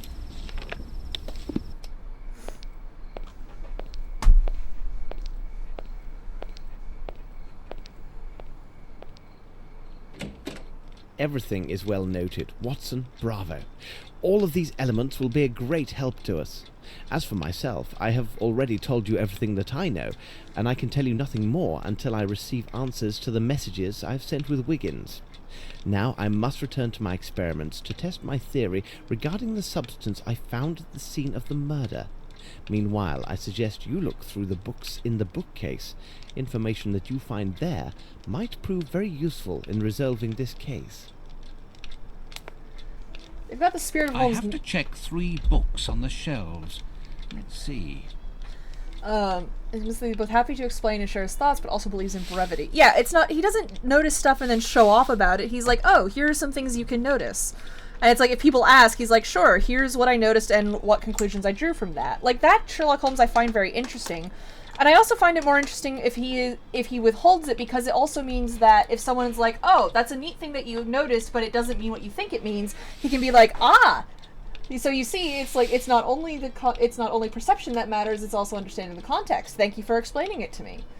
And it's like, that's a much cooler and more full Holmes. Like, it's like, I've noticed these things, here are the conclusions I've drawn and why I've drawn them. And it leaves room for, if someone has asked him what he's noticed and thinks about it, it means that it can open up into a discussion of them going, oh, that's very interesting, and here's my take on it, where it's like, maybe I have just a very unconventional relationship, and what seems maternal to you is romantic to me and the person I love, and Holmes can go, aha, very interesting. So it's like, stuff like that could be really cool, but instead it's just him blathering on and on and on about how great he is. I'm like, please, shut the fuck up. You're not cool, and like, the longer it goes on, the higher chances of, if he got something wrong or if something they've written sounds kind of dumb, it makes him seem extremely fucking stupid. I'm just... Anyway, we should watch that old Sherlock Holmes TV show, by the way.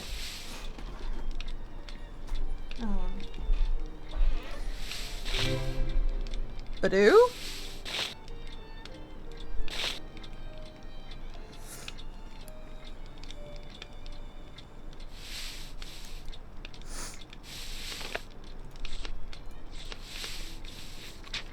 Ballistic science. Thus, it is easier to derive information about the author of a revolver shot if we know that they had aimed with great care. The situation is ideal if the shooter was in an enclosed space. Under pressure, a portion of the powder normally adheres to the walls at the level of the shooter's eyes. It is enough to add approximately 15 centimeters to the height of the powder marks to arrive at an approximation of the shooter's stature, accurate to within 1 or 2 centimeters. Like, if Sherlock had just noted, oh, here are the powder burns, and I know this about... Oh, well, it's by Sherlock Holmes. Oh.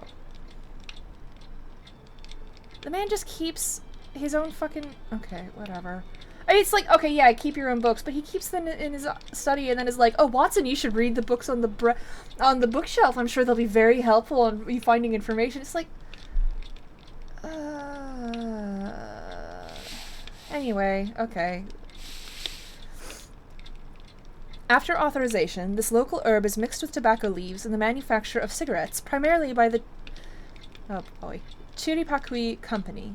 It is unlikely that this particular blend of tobacco would be found any place other than Brazil or even outside the Amazonian basin, primarily because the calming effect of this tobacco mixture is a significant cause of industrial and agricultural decline. Decline in the production of this is tobacco. What? Somebody didn't proofread. Decline in the production of this tobacco. It is common to encounter a Brazilian peasant who indifferently watches a bird steal the tobacco seeds that he has just planted in the ground. What? Invariably, you will also observe a small pile of flaky ash characteristic of this tobacco near his feet. Ooh, okay, that's, neat. Categories of footprints by Sherlock. We can deduce the height and mass of any individual through a simple examination of their footprints left upon the ground. This is possible even should their stride be unremarkable. The stride is often shortened when an individual is moving with great caution to avoid detection, either prior to or immediately after having committed a crime. Okay. Hang on. The stride is often shortened when an individual is moving with great caution to avoid detection, either prior to or immediately after they having committed a crime. You could just say after having committed a crime. This hypothesis corresponds to almost every case. There are some exceptions. False conclusions are possible when the person who left the footprints comes from a region of the world where the morphology in regards to the feet is unusual. Oh no. Consider the Chinese tradition imposed upon females born of noble families. They are compelled by such tradition to have their feet bound and squeezed from a tender age till the day of their wedding. Okay.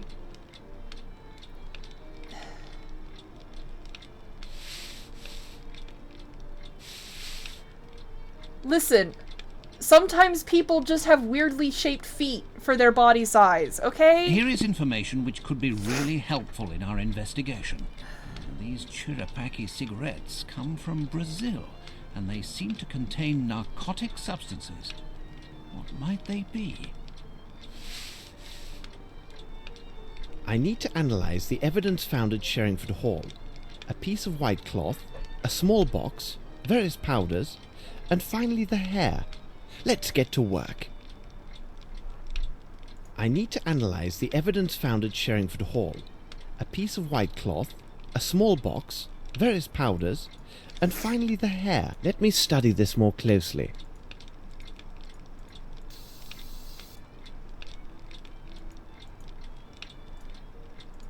A box containing some white powder. Okay, Let's examine it under the microscope.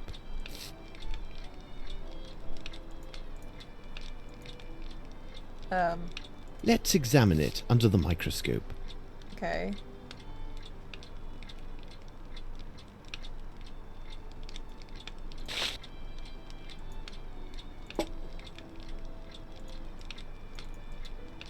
Let's examine it under the microscope. Okay. It is now under the microscope. Wait, do I have to... No. Shit. Let's examine... Okay, Now how do I examine it under the microscope? Holmes?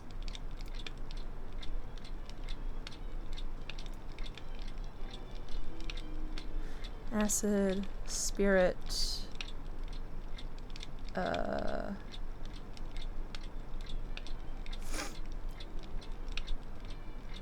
fire, water, tweezers. All of them need to be on the plate? Maybe? Why would I mix them then? Let's examine it under the microscope. Let's examine. These powders are similar. I can see it from the grains. You don't...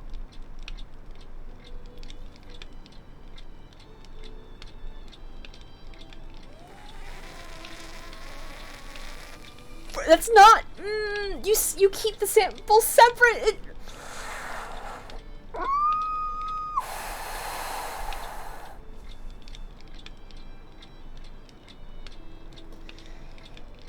Even if they were all the same powder from the same source, you keep them separate so you know where you found them.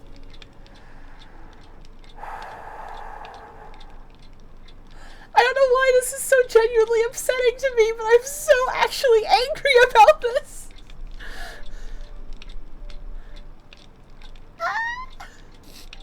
What would be the reaction if I heated this powder?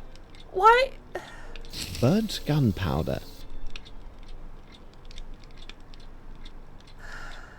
Okay, Let's examine it under the microscope. A man's hair. A man's hair?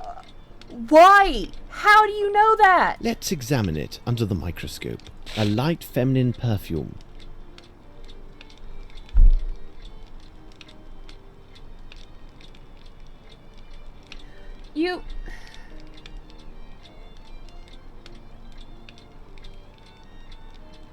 You can't tell the...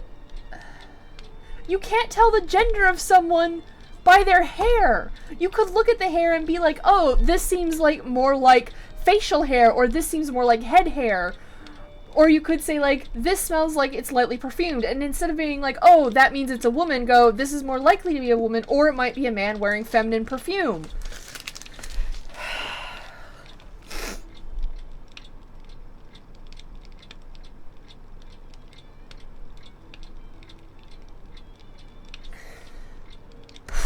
Okay, this is fine.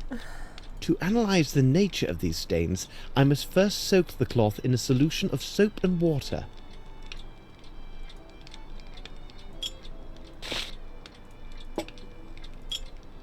To analyze the nature of these stains, I must first soak the cloth in a solution of soap and water. To analyze the nature of these stains, I must first soak the cloth in a solution of soap and water.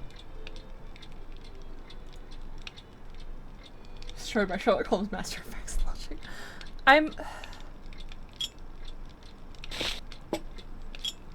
To analyze the nature Yes, of I these know. stains, How do I must first soak the cloth in a solution of soap and water.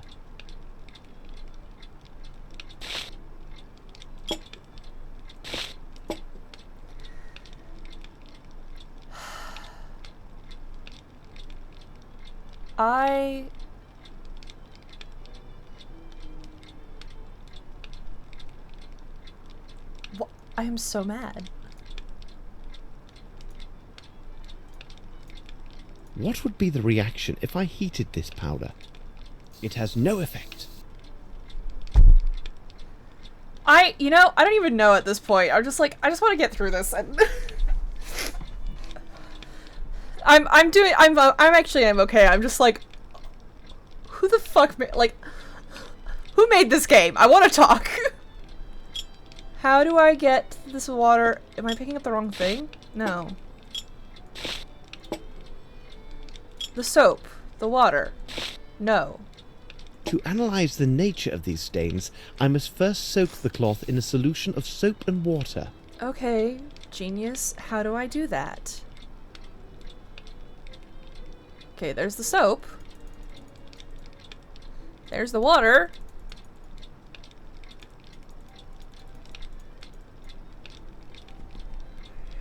Okay.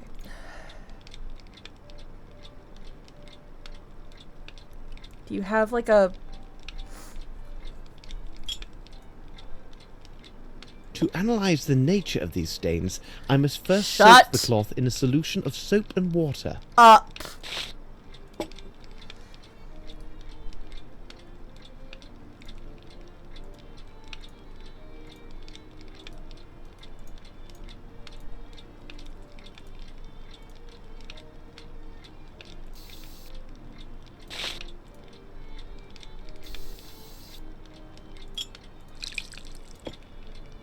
Why would I put... To analyze the nature of these stains, I must first soak the cloth in a solution of soap and water.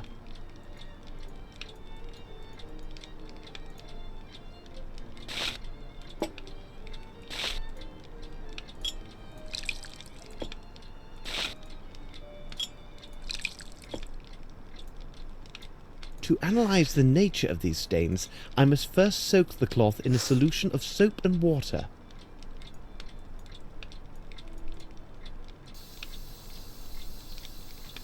Now I shall place this cloth in the solvent.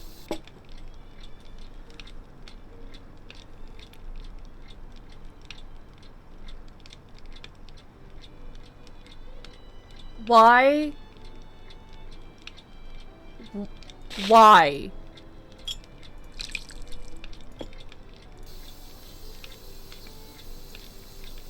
Now I shall place this cloth in the solvent.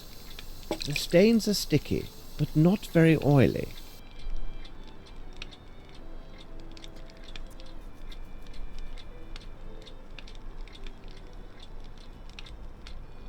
So, there was a game we played a while back on Twitch for Steam ABC, The Raven, which you played a detective and you went around and you like looked at stuff and experimented. And it had a similar sequence to this, but it actually kind of like, it was like, oh, here's a manual about how this works so that we know how to do the science and what it means when we get the results. So, I miss that game. Okay, now what? Let's examine it under the microscope. A very fine white cotton. Let's mix some water with this powder. Let's mix a glue or pasty substance, like starch. It seems to me that we have gathered all of the key elements, Watson. However, before we retire, let's summarize our findings. The questions should be answered yes or no, and justified by the evidence or testimony received during the investigation. Okay, to answer a question, first choose yes or no by clicking on it. Then browse your testimony, reports, and documents. Okay. Click on your decided answer to select it. Click on the appropriate frame on the quiz page to place your answer. Once you have answered all the questions, close the notebook. You will then be informed if your replies are correct or if there was a mistake. If the later occurs, open the notebook to rectify your answers. Okay. Do we have an idea of the weapon used for the crime? Yes.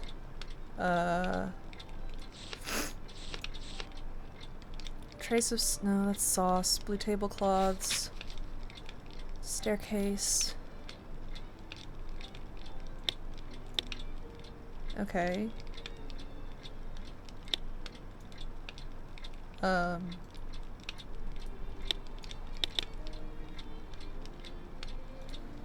Do we still have, oh, we don't have the gun, I guess.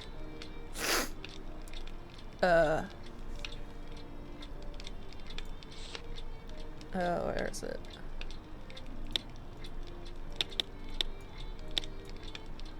Okay, wait, what am I supposed- what? Yash.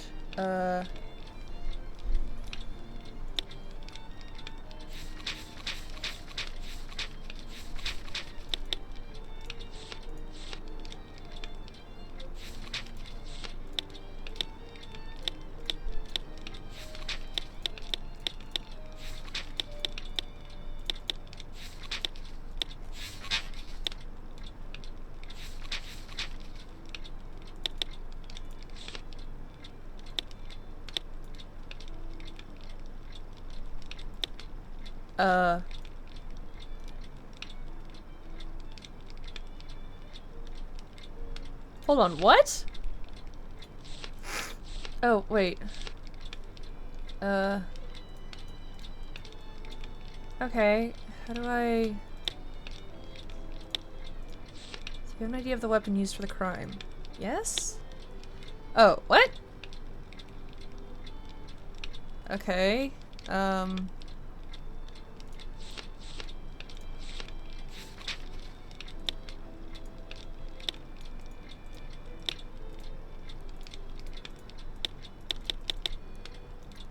What?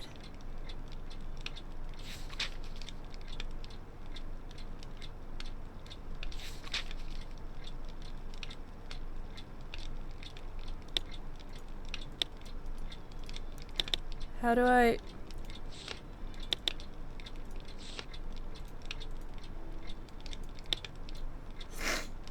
Okay, wait. What?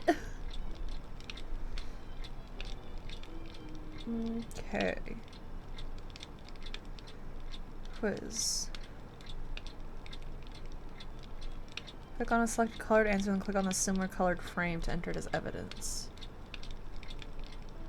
Okay. How do I get to the next question then? Oh, question 2. The murderer escaped through the stairs going to the 2nd floor.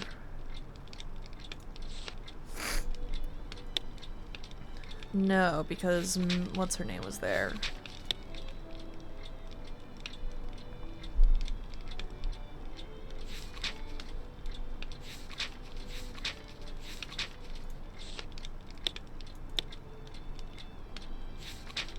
Ashes found in the smoking room are from English cigarettes. No.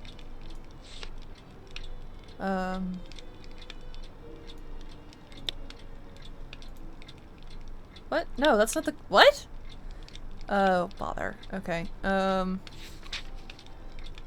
Drawer, shorter, okay. No, flaky ash. So sauce, dustbin, corridor. Round object, smell of gunpowder. Wet ashy footprints, powdery residue. Okay. I'm gonna dip. I got some stuff to do. Good luck. Thank you. And thanks for coming by, Waffle. Have a good day and good luck with your stuff. Side door to the kitchen open after the shot. No?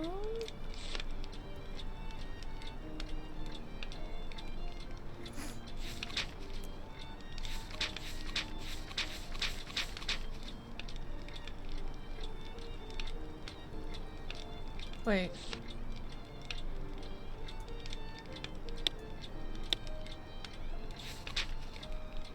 Did Miss Lambert choose? No.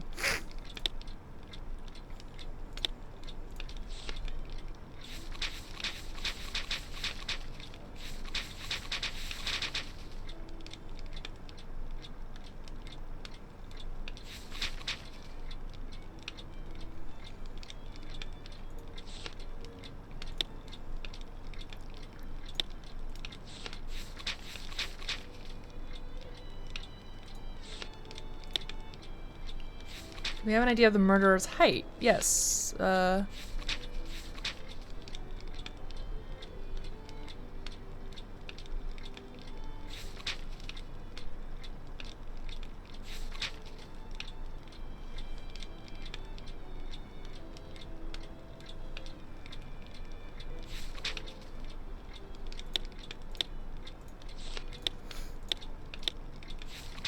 Among the interrogated people, did any others than Colonel Patterson have bad eyesight? Yeah? Bad eyesight. Mr. Roundtree, Colonel Patterson, Ingalls? Or...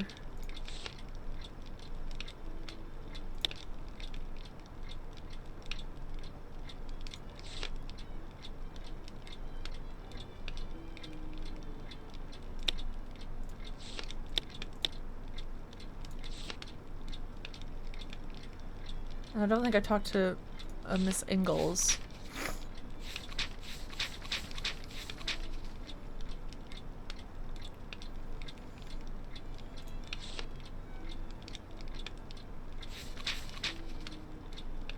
We must have made an error, Watson. Let's check our answers. Damn it. The questions should be answered yes or no and justified by the evidence or testimony received during the investigation. Okay. Oh, right. It was probably, her explaining the annotations.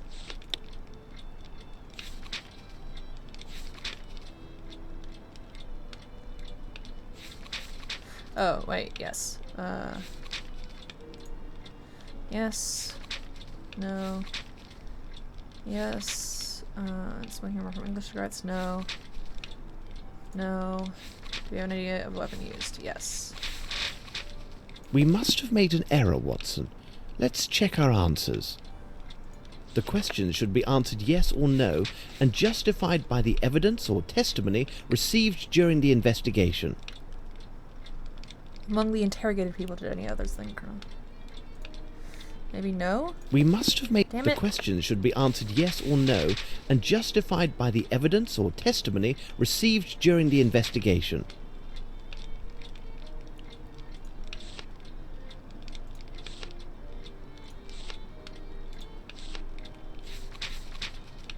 I mean, the guy was shot. There's a bullet in there. Fuck's sake. Alright.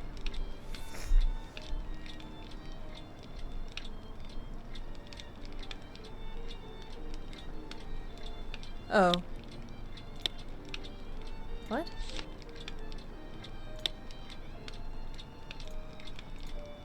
Oh, no, it's not.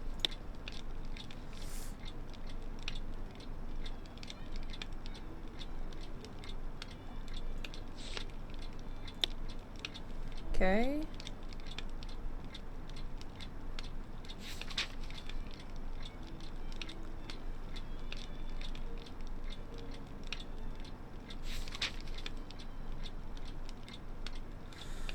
Okay, that's right. Set away this dialogue.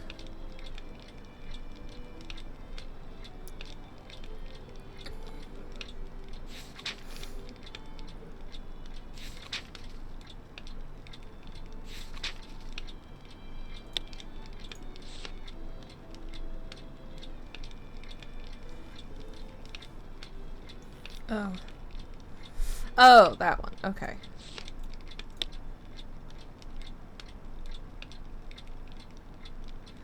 Okay.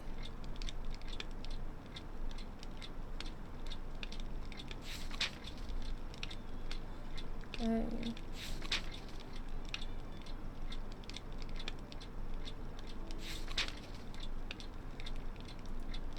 Okay. It is simplicity itself, Watson. We have answered all the questions. Hooray.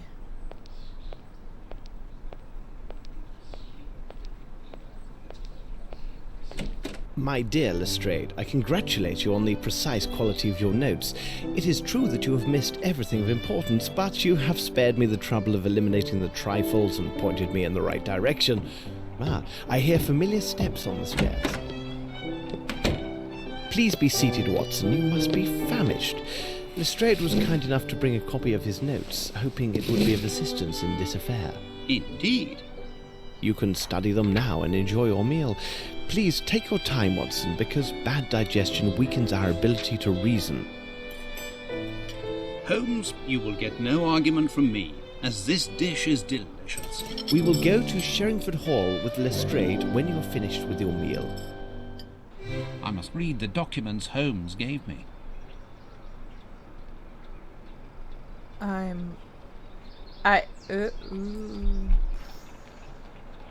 Okay.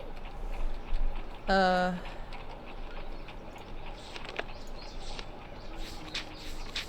crime. Report on the investigation. The case of Sherringford Hall. Inspector in charge, Lestrade. 14th of October, 1897. 4:11 o'clock in the evening, Sir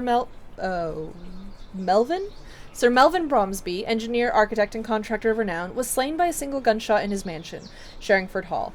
The crime, the author of which is still undetermined, took place in the ballroom during the reception arranged by the victim in honor of his daughter's return to England. She had spent the last several years at finishing school on the continent. Despite the presence of 100 witnesses, no precise testimony was obtained regarding the exact circumstances of this horrific act. Nevertheless, based upon certain evidences, there is a presumption of suspicion towards the daughter of the victim, Miss Lavinia Bromsby. Report by Inspector Lestrade. Instrument of crime. The bullet extracted from the corpse of the victim corresponds to the caliber of the revolver found in Miss Lavinia Bromsby's purse.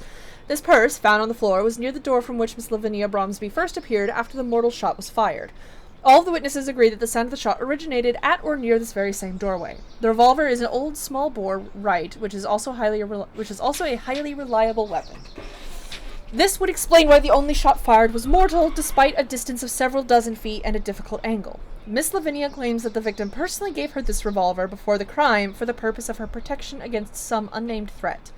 This account can be supported by the fact that these models are impossible to find on the continent where Miss Lavinia has spent these last years.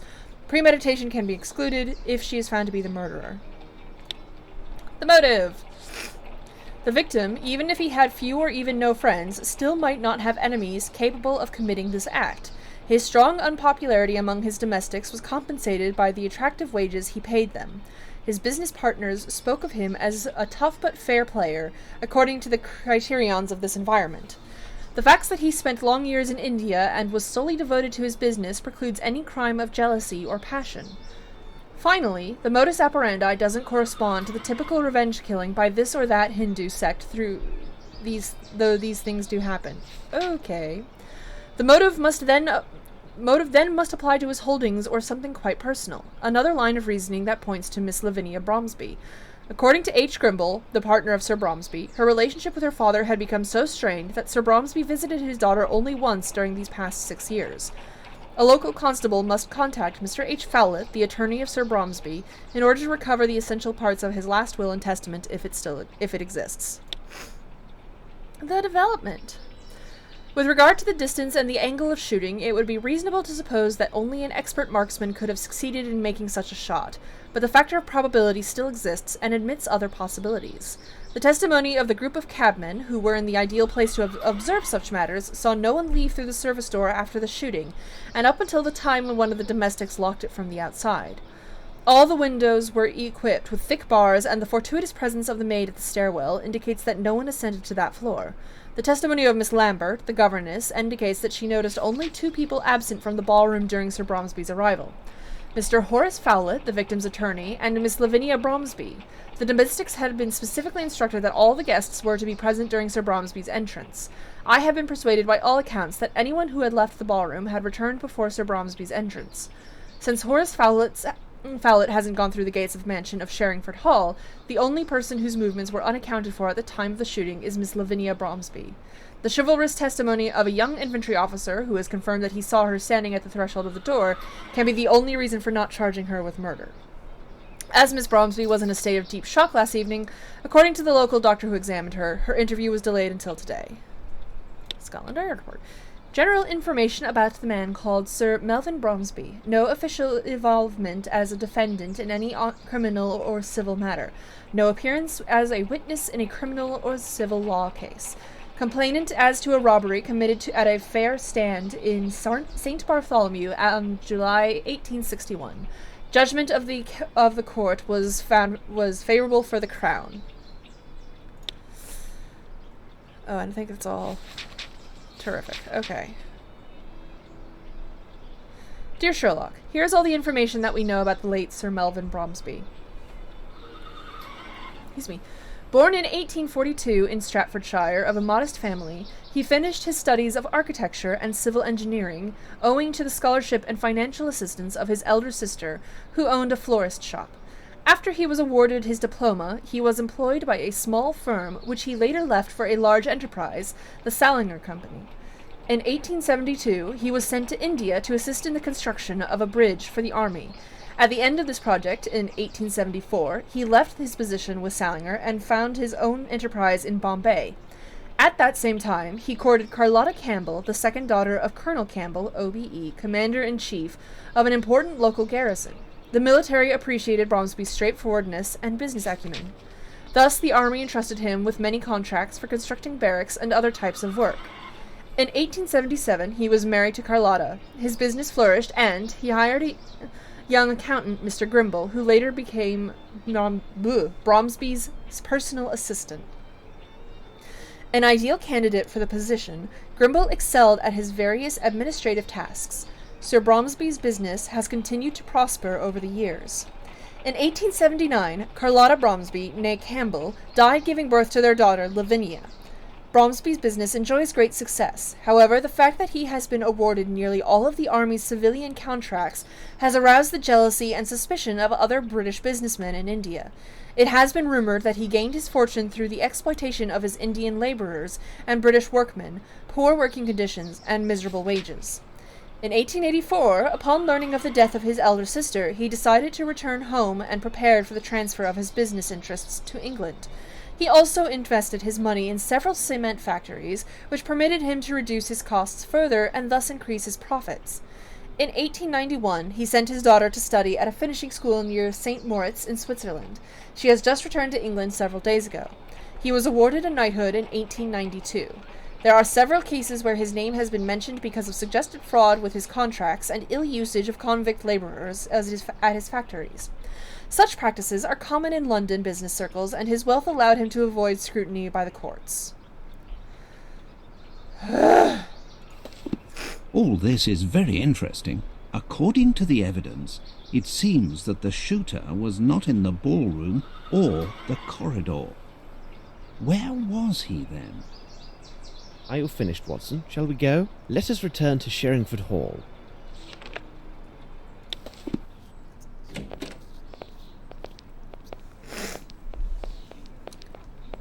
Cabby!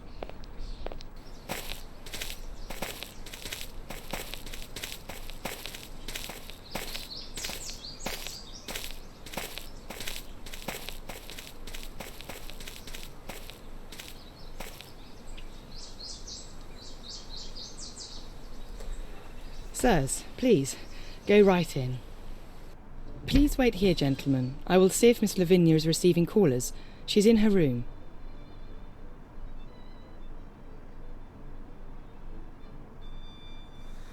Okay. Oh wait, we can talk to this dude again. Well, Mr. Grimble, I didn't expect to see you here at this hour. I am worried about Miss Lavinia, needless to say. I also thought I might learn something of interest about the investigation. This difficulty, if it persists, can do great harm to the business. Sir Bromsby and Miss Lavinia had rather strained relations, it seems. Well, Sir Bromsby and Miss Lavinia have never got on very well. Of late, their distance had grown due to the influence of several incidents. What sort of incidents, precisely? I do remember one instance in India, where Sir Bromsby attacked a friend of Miss Lavinia. He was our native cartman's son. It seems he spilled a jug full of water that was intended for Sir Bromsby to wash his face. Bromsby began cursing and thrashing the boy before his daughter's very eyes. Miss Lavinia took her friend's part and spoke to her father most rudely. The devil, you say? What occurred next? There is no one in the whole of India who would have dared address Sir Bromsby in such a manner. He stayed closeted in his office for the entire day. The next day he fired the carter. But despite these incidents, I am still sure that Miss Lavinia sincerely loved her father. Hold on.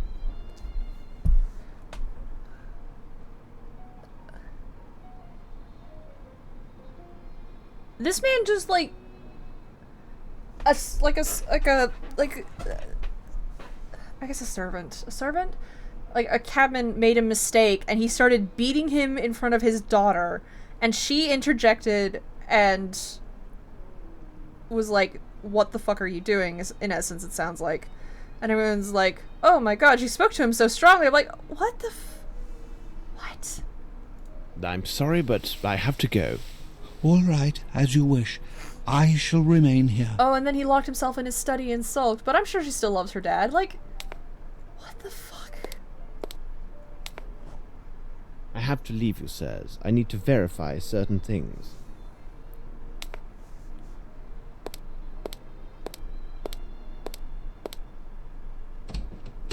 The more we consider the facts of this affair, the more mysterious it becomes. The important thing is to be precise and rigorous in your analysis. But at Scotland Yard, we know this well. Reminds me a bit of bad business I resolved. I believe it involved a theft of sticks from a polo team. I have myself engaged in this sport but a few years ago. Really? Do you enjoy the sport of polo, Mr. Grimble? No. You cannot imagine the benefits of this sport. To achieve perfect form and union, man with horse. A little like the waltz, eh? Exactly. Except that with this sport, mounting is at full speed, which complicates things singularly. I don't follow you. The team from Brixton, in my opinion, is the finest example of how polo should be played. Perhaps they may well be. But what would you say about that last match of the Old Goats Rangers? They were absolutely splendid. But what of the Brixton team? Weren't they the cause of some ruckus about a matter of corruption?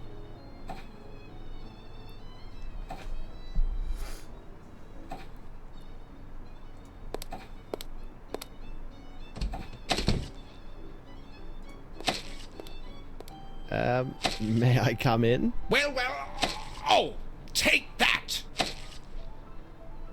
Pardon me. It is already quite dead, you know. Oh, you frighten me! I have a case of the nerves, you understand. I cannot find my bottles.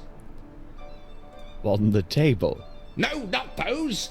That is a poor vintage. The 2 bottles that the old crap, God rest his soul, ordered up from London for the party.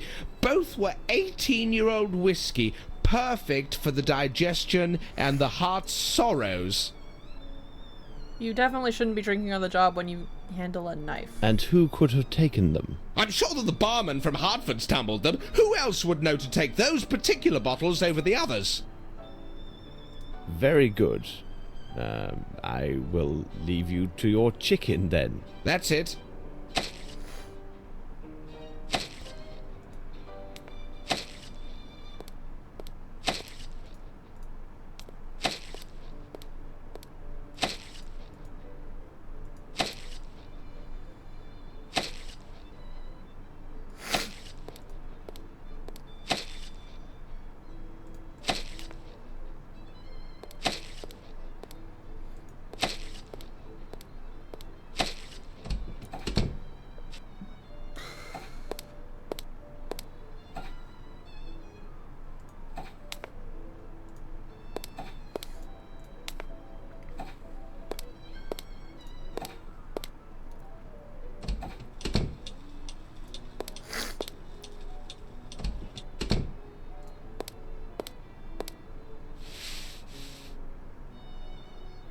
To whom does this belong? Well, we definitely just stole it. Okay.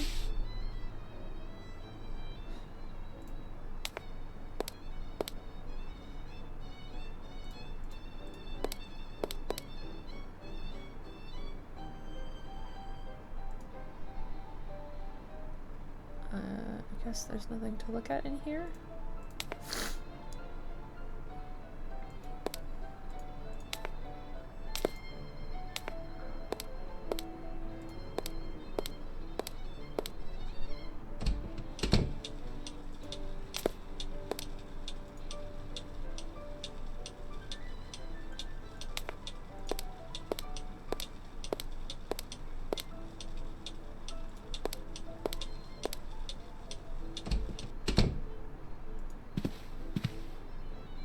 Handbag of Lavinia Bromsby.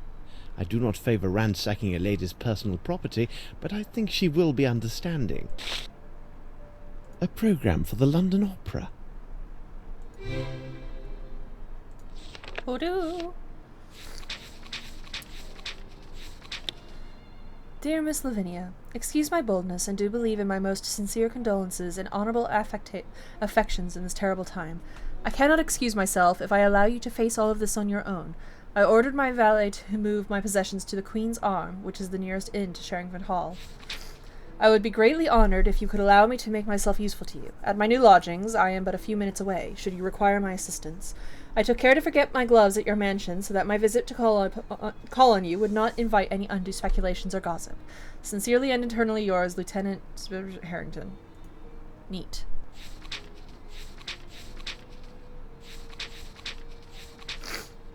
That's...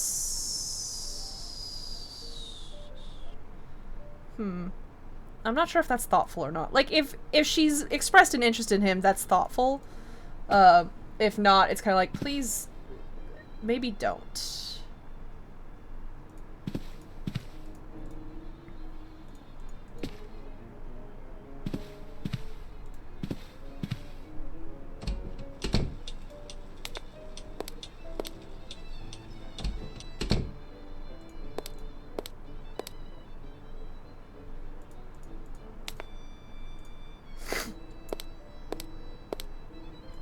No, I need more information.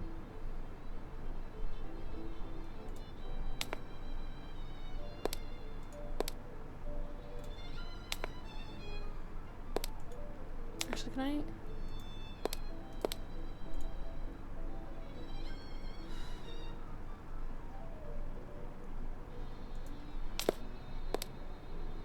No, I guess not. Closed.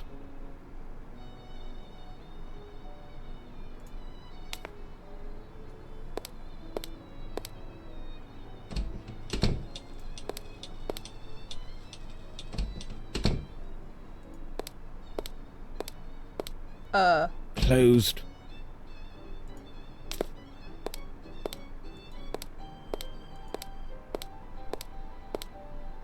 Huh. Closed. Someone, had a slight problem.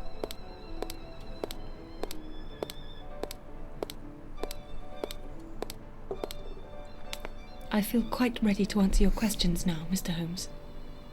Yesterday I was not in my right senses. I do want to encourage you, on the sound advice of Mr. Grimble.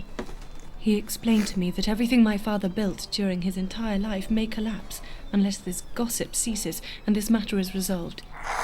Do you agree, Mr. Holmes? Whatever the truth is, I will reveal it. Okay. First of all, it is necessary for me to know your acts and your movements during this unfortunate event. First I attended my appearance in the powder room. Then, as my father requested, I was standing quietly just inside the ballroom. I powdered my face one last time, while everyone, including myself, was watching my father. Suddenly, I heard this noise from behind me, and then I saw my father stagger and fall. Oh, my dear lord. So I ran to his side and found that he was dead. What was your relationship with your father? We barely saw or even wrote to one another for 6 years. But the father that met me upon my return was not the man I remembered. Something in his eyes had changed. There was a wariness there, and perhaps even some unexplained anxiety. Forgive me, but it seems Lieutenant Harrington has made himself responsible for your care. Oh, he has proved himself to be most gallant and considerate. I have no friends here, other than Mr. Grimble. Mr. Harrington neither requested nor expected any recognition for his kind interventions, and was most attentive yesterday evening.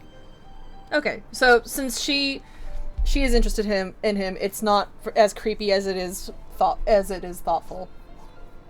Thank you for answering my questions, miss. Oh, it is me who should be thanking you. As I mentioned to you before, if this investigation is to proceed properly, it'll be necessary to examine your father's personal documents. May we see his office? I suppose Sir Bromsby kept his papers in this drawer. Watch out! Good God! It must be one of Fowlett's inventions. Sir Bromsby mentioned he had asked his lawyer to devise security measures to protect his private documentation. I remember now that Fowlett has a unique passion for mechanizations and automatons. I had no idea what kind of devices he had created. Inspector Lestrade, I give you leave to tend to your appearance. I doubt you can return to the yard in such disrepair. I will now examine this room according to my methods. Okay.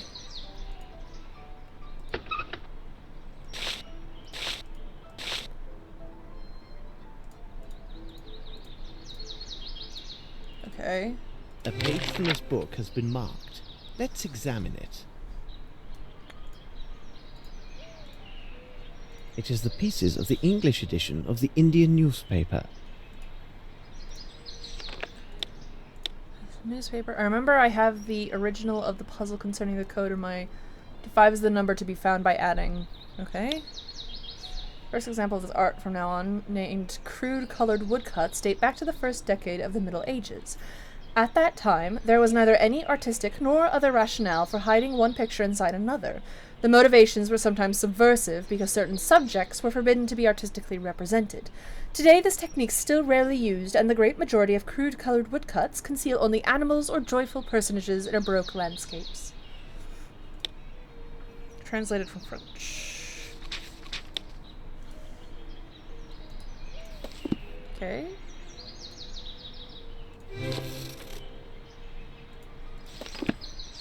What was that now? My dear friend, I would not miss this reception at any cost. I cannot help but envision the sight of Miss Lavinia's eyes when you make your announcement. Fear not, I have not received any bad news from my friend, the customs official. I will see you then on the day after tomorrow. Your friend, Horace Fowlett. P.S. This book will certainly help you to understand my preferences in art that you found so debatable during your last visit. One more challenge. Okay. I need something. I need something. A Masonic symbol, no doubt. Oh, please. Let's not do more anti-Semitism point of no return.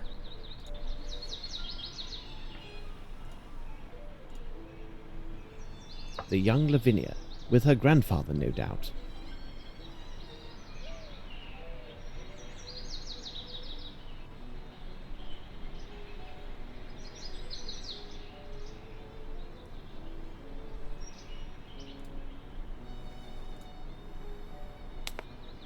This bridge is quite impressive. It must have been a considerable undertaking.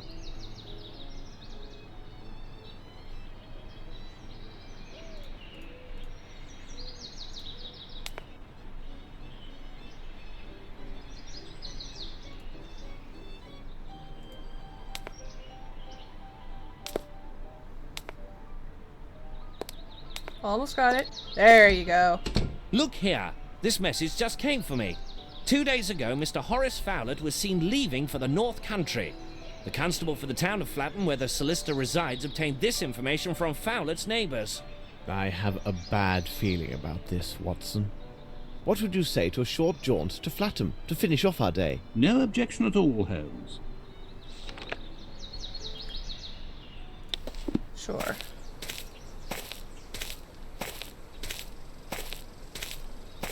Cabby! Hello, gentlemen. Constable Fletcher here. Good day, Constable.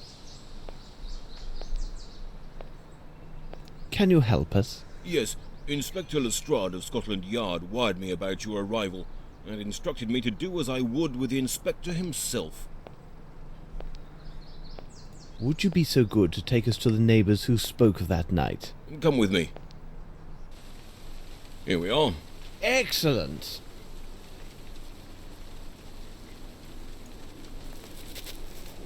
Graham, this is a detective from London. He would like to hear what Mr. Fowlett told you that night. So Mr. Fowlett left? Yes, he made his departure the day before yesterday, in the night. Not that this is the first time he's behaved in such a way. Anyway, he's not like others, and it didn't seem odd to see him leave at that hour, despite the heavy downpour. And how is he, this Fowlet? I'd call him an eccentric, you see. Not that I have anything bad to say about the man. His place is full of baubles with springs and mechanisms. There have been explosions. Yes, upon my word, explosions. But the next morning, there he'd be, always ready to wish me a good day. Did you actually see him depart? Well, a shutter on the barn had come loose and was beating about in the wind. I went out to set it straight in that moonless night. Then there he was. I saw him leaving. I shouted out, "Hey there, Mr. Fowlet!" He waved and shouted something about leaving for the north for a fortnight. Do you know where he went? I couldn't quite make him out with all the wind and rain, but it seemed to me he left on some business matter. I think a fellow came to talk to him about something. Interesting. Well, it may be nothing, but if you think that the things he has in there might explode, you should better go and check. Do you know a way into Fowlet's house? Here's the key to the door that he left with my wife. If you don't mind, I won't accompany you. I prefer to remain alive and in good health a good bit longer. Okay. You say he had a visitor? Oh, I don't know. It seems to me I saw someone at his place at nightfall. But people often visited old Fowlet at odd times. Fellows who brought him pieces of I don't know what for his contraptions. There was also a friend who often came by. I think his name was Sir Glumsby or Flomsby, but it couldn't have been him because he's much taller than the chap I saw. Good. I will go see what I can find. Wait for me here. As you wish.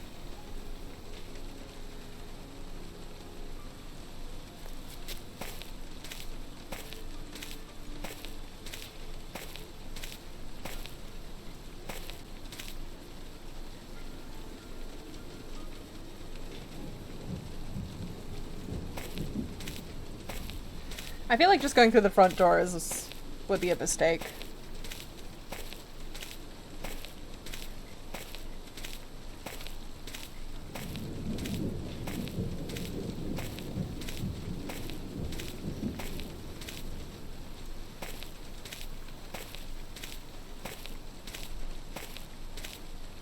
I need something. I need something.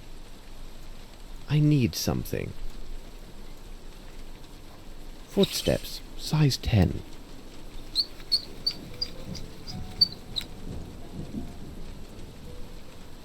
You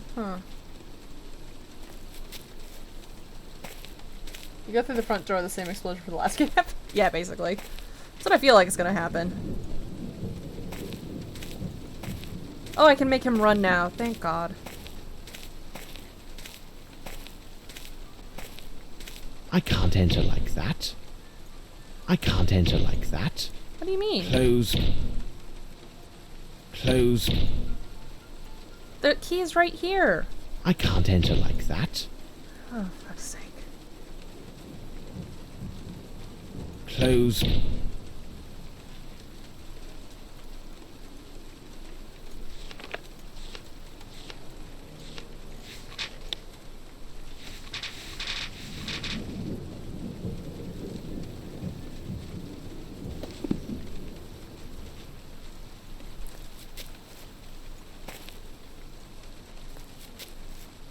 I can't enter like that.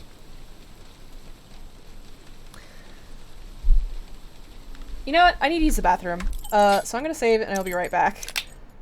Yes, I want to write that. Thank you. I'll leave you with some music, and I will return shortly. I also need to not be looking at. Give me one moment.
It's not too late.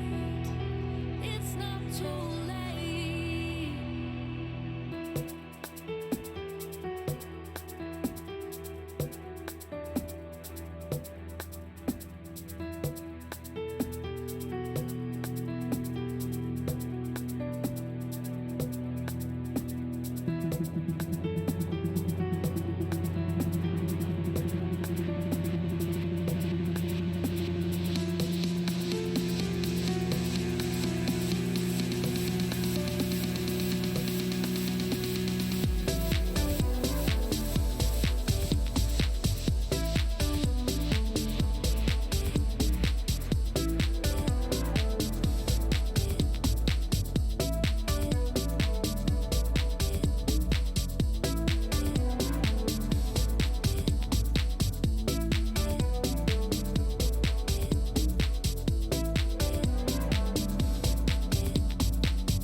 I'm back.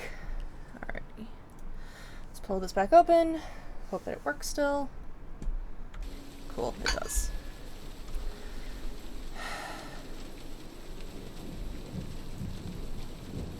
I can't enter like that.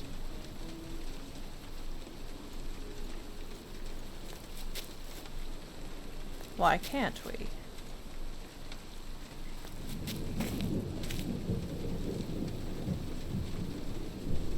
Oh wait, this isn't his house, is it? It's the dude's house? Is it? No.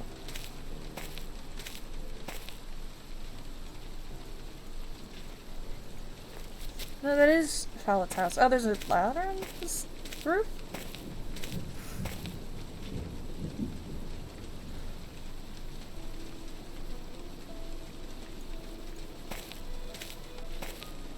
Close.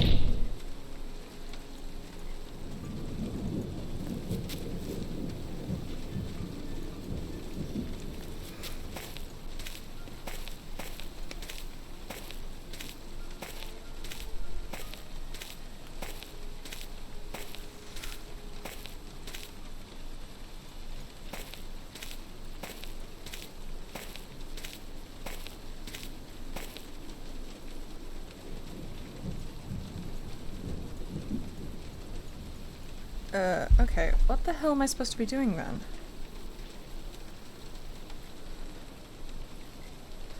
Okay. Key on door. Okay, wait. You walk in front of the gate to the house, use key on door. Okay, so I am supposed to go through the front.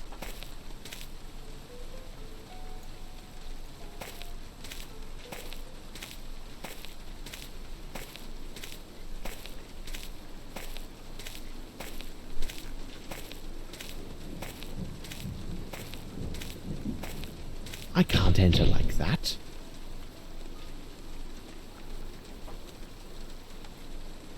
Oh. Wait. Do I seriously have to talk to Watson and Fletcher first?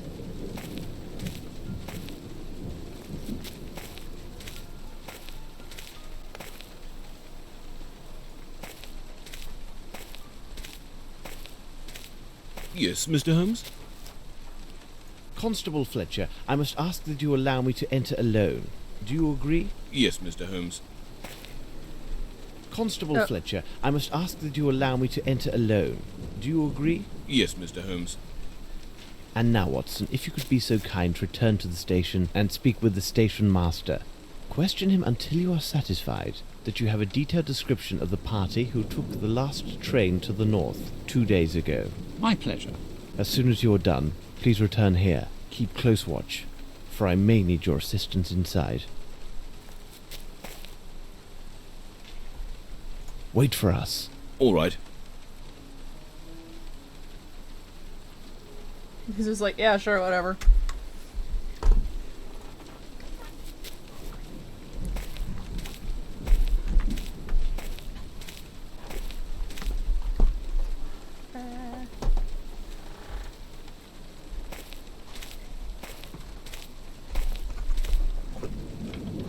Could have just been like, I can't see anything.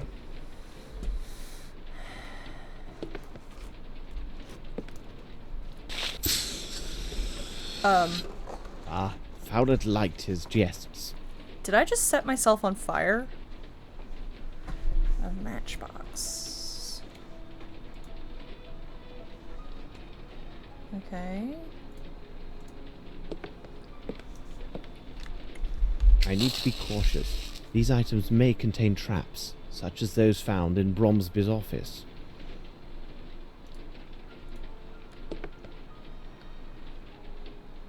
Size 6. What an odd house. Okay, that's horrifying.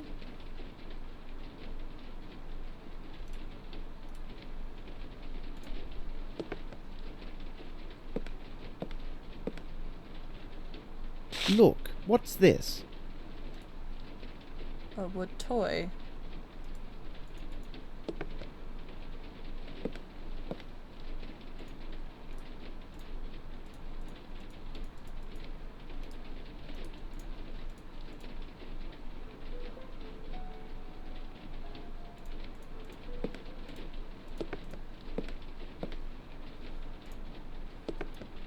These paintings are from the town of Epinal. Oh, it was the woodcut thing. So there's something hidden in there.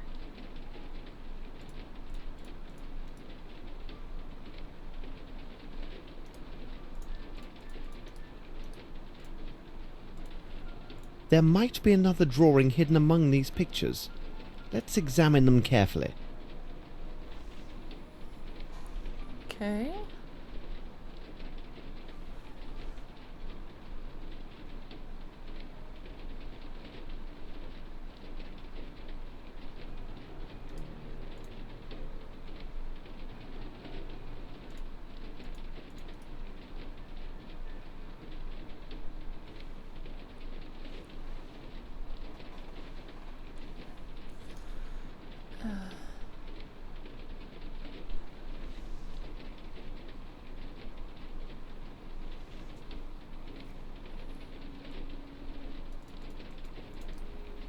I don't really think there's any way I can...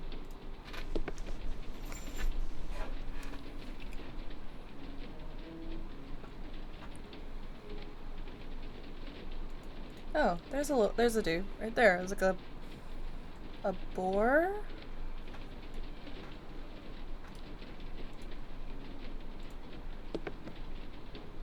Oh, and okay, so I guess they get more obvious, or it starts very obvious and then goes to less obvious. So this is a deer, a boar or a bear, I'd say.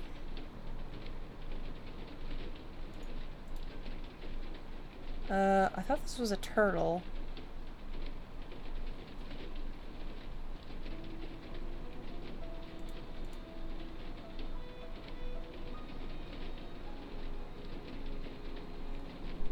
Turtle and then deer, bear, turtle.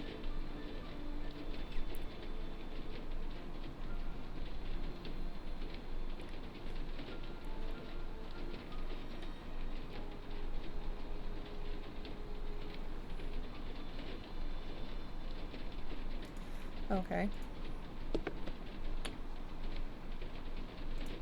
I need a token to play this automaton.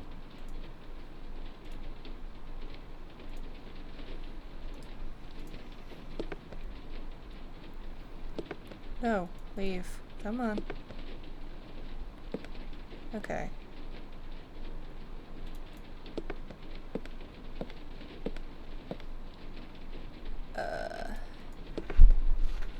I guess we can't pick up that teacup.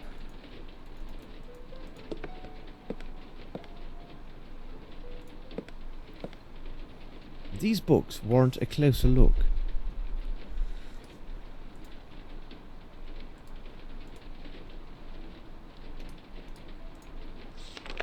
Okay. Housing Gribble, third person with the Masonic ring. Young Lavinia Bromsby. Bromsby in front of whatever. Translated from French, Jean de La Fontaine Fables. Fables. The Villager and the Serpent. Aesop tells of a peasant charitable, but not too wise. One winter's day was travelling around the land he lended. He saw a serpent stretched out in the snow, cold and frozen, paralyzed, having little time to live. The villager took him home, and, without considering the cost of such an action, laid him out before the fire, warmed him, and revived him. The frozen serpent began to sense the warmth, which revived his soul as well as his evil nature. He lifted his head a bit and whistled, coiled his body, then struck against his benefactor, his saviour and his father. "Ingrate," said the peasant, "is thus you repay me?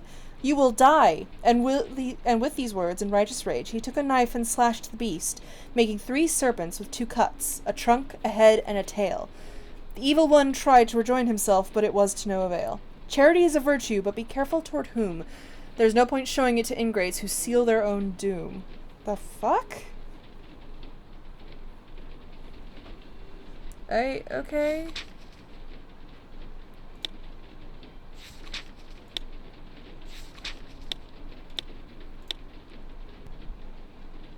A pheasant and a serpent. The very symbols found on Sir Bromsby's speech. Peasant, not pheasant. Peasant.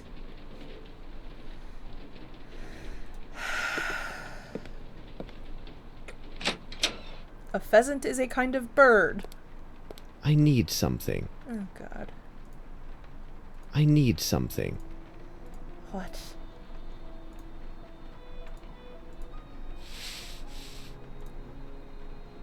White flaky ash.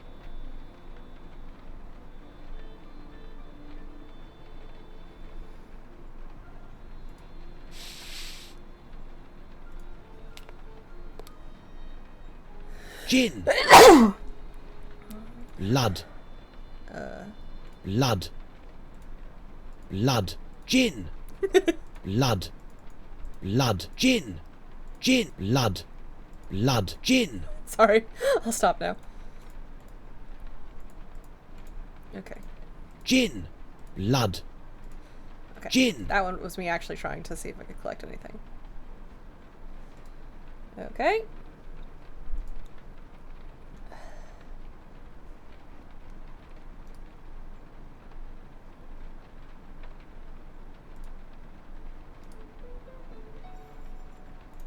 Gin! Blood. You really aren't just gonna take any in the... Okay.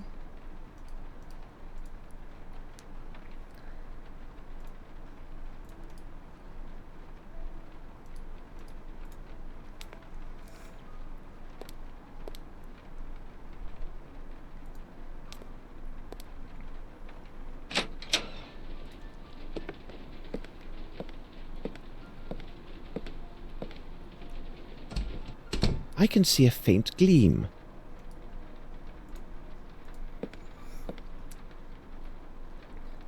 Ah, now I see better.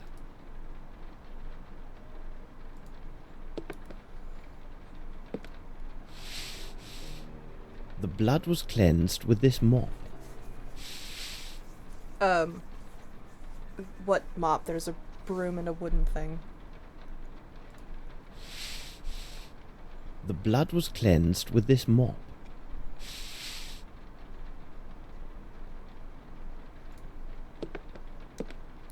Closed.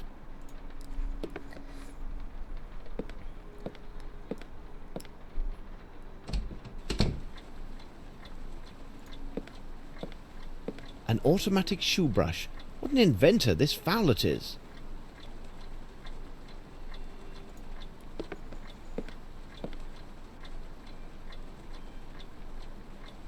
I have to subtract from 55, probably. That's a lot of math to be doing. Okay, 18, 21, 24... 18, 21, 24, 28... 8... 36, 40...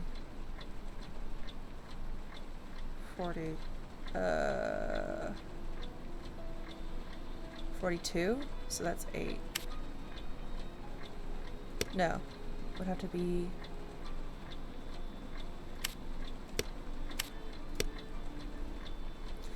Okay, let's see, 8, let's see, 17, 20, 30, 33, 38, 39, 42, 47, so I need a black 3. Okay, 8, 15, 23, 30, 1, 34, 37, 46, 4. Okay. 4, 6, 15, 25, 34, 37, 40. Okay, we'll come back to that. Let's see, is there anyone missing? Just one. Alright, let's go. 5, 10, 16, 24, 34, 37,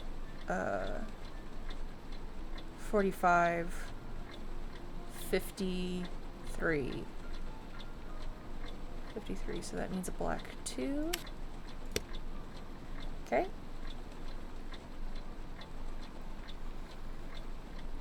5, 15, 21, 30, 33, 40, 42, 46.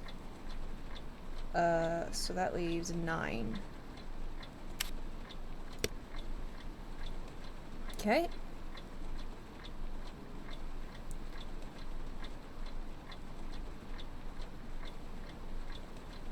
Okay. 14, 16, 21, 24, 29, 38, 48, 48, 54. Oh, shit. I'm missing... I don't have a black 1. Unless I've used it already.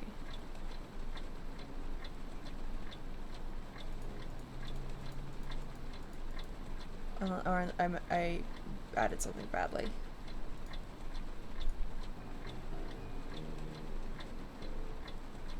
Oh wait, no, that's black one up here. Okay. Okay. 7, 10, 18, 19, 29, 38, 46, 51. So I need a white 4. Okay, I'll put that one there. Take that one off. We'll do anything that needs just 1 first. Actually, can I reset this? No, go back. Okay, that resets. Alright, let's see if there's any that need 1 first. Okay, so we'll start at this one. 5, 10, 16, 24, 34, 37, 45, 45, and then 53. So that needs a black 2. Okay. 5, 15, 21, 30, 33, 40, 46, 9. Okay. 8, 17, 20, 30, 33, 38, 39, 42, 47. So that's 8. I need a black 8, which is you. Okay. 8, 15, 23, 23, 30, 31, 39, 42, 49, 6. White 6. Okay. 16, 19, 21, 29, 30, 37, 42, 47, 8. 4, 12, 16, wait, yeah, 4, 12, 14, jeez, maybe that was wrong, 4, 14, 14, 23, 33, 42, 45, 48, 7. Okay. 10, 17, 27, 32, 33, 39, 45, 52, 3. 9, 16, 23, 26, 29, 37, 44, 45, 51, 4.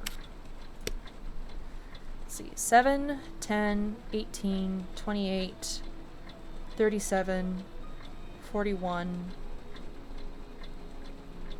49, 54, 1. Okay.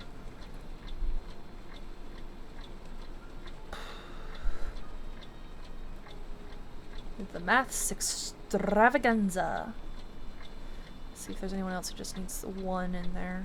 Nope, that's all 2s. Shit. Oh, nope, at the top here.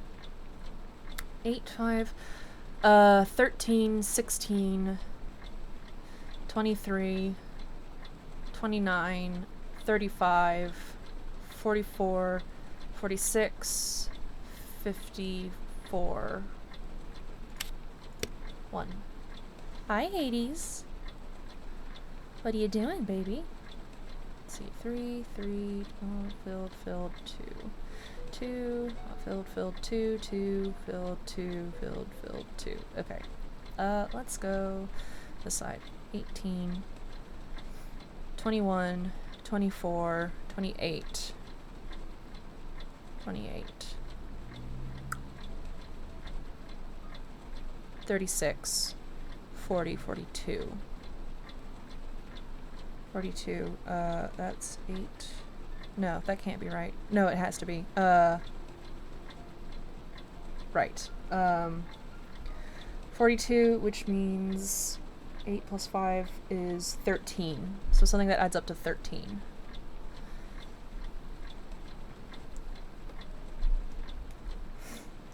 So, let's see. Something that adds up to 13. One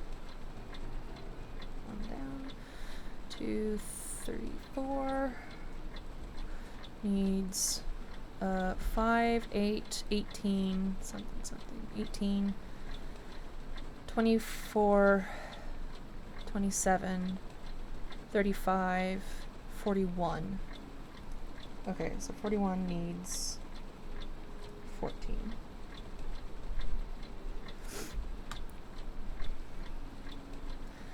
Okay, let's see. That's 4, 5, 6 now. Is 6, 14, 15, 21, 30, 33, 43, 48. So that's means 7. And then 7 down needs 14, 15, 15, 21, 31, 34, 39, 48. So that's also 7. Okay.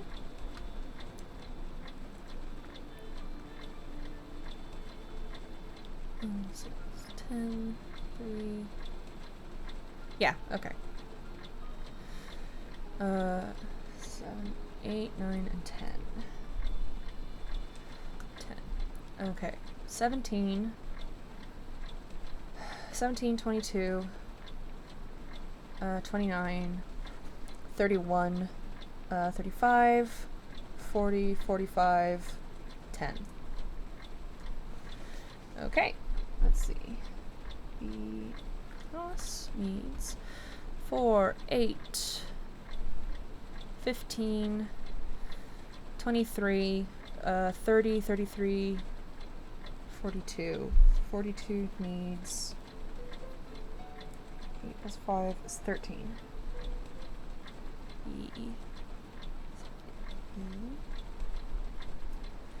Needs 10, 13, 19, 29, 32, 40. So it needs 15. B, C, A, B, C, D, E, F.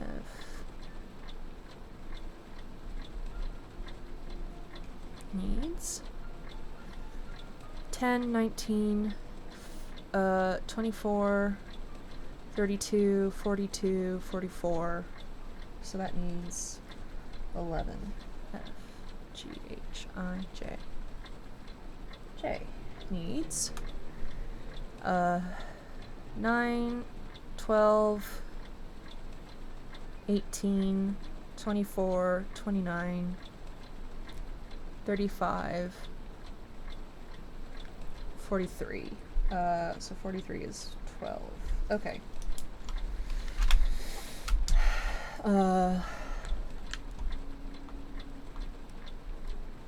Okay, so let's see. We can do Let's see. 3 plus 7.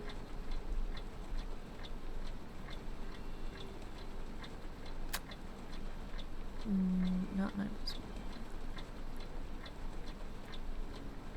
Okay, so that has to be 4. It could be 5 plus 5. And those are the only options I've got, basically. 12 can be not 10 plus 2. It could be 5 plus 7. 7. 4. 9 plus 3.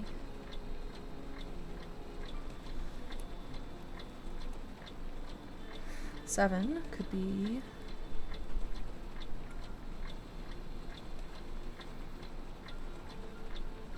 oh, it has to be 2 and 5 because I can only have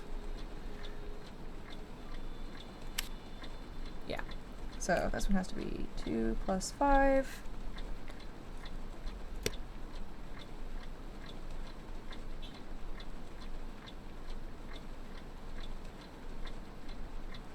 Okay. This one can be only black for 7, which is 3 plus 4. Has to be white. That has to be black. 5 plus 7, which I can't. So it would be white and white 5, black 7.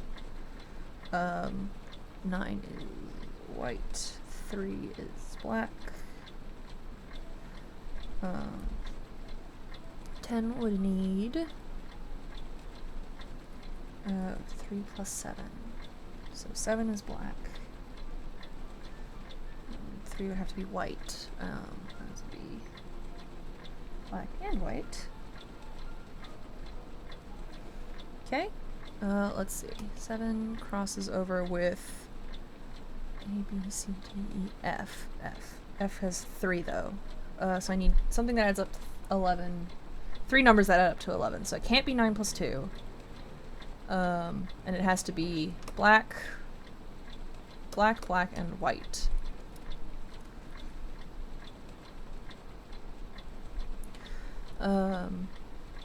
So 3 plus 4. 3 plus 4 is 7. Plus 5 is 12. So that could be 3 plus 4 plus 5. What other options? Or it could be black, and white. So it could be white 3 plus black 4 plus 5.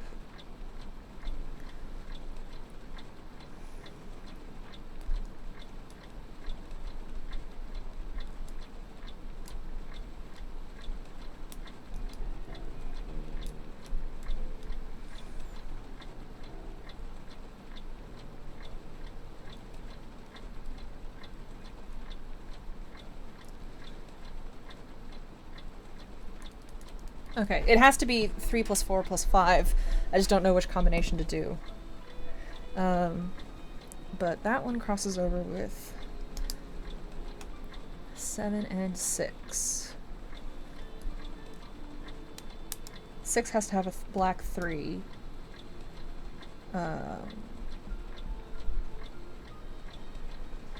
Which one do they cross at a black. Okay.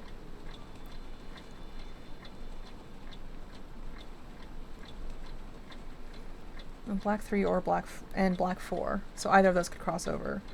7, though, so this column has to have 2 white colors. And it can only be 2 plus 5, and F needs, can use the white 5, so that means that goes there, and that goes here. Which means if that's the 2, wait, no.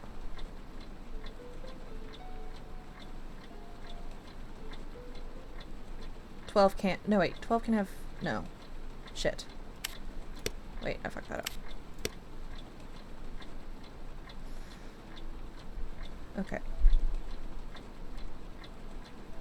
Oh wait, 6 can be 2 plus 5, isn't it? No, because it needs... It would need 2 black pieces.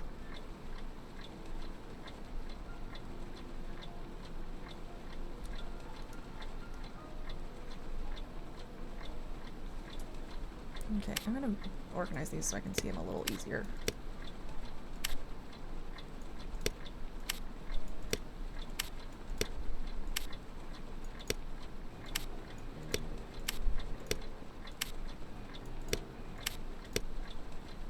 Okay.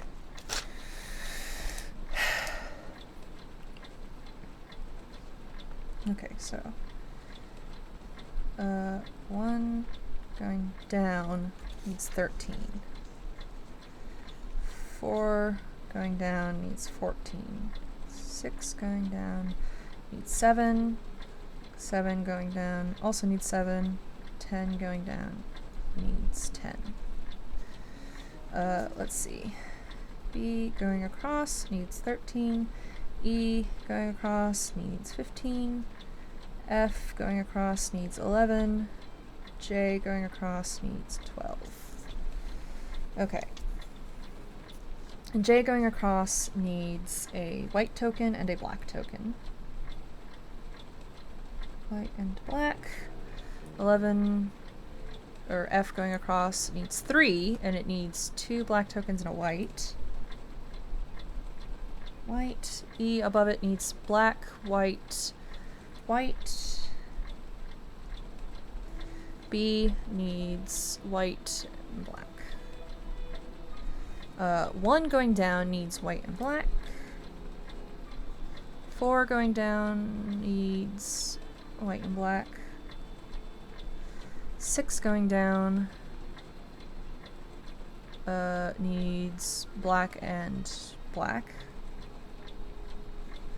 7 going down needs white and white. 10 going down needs white and black. And then where they intersect is the 10 and 12 will share the same black. Or 10 and J will share black. And then 10 and E will share white. Share white. Okay, let's go with this then. 10. So to add 10, I need... I can do 7 plus 3, or yeah, 7 plus 3.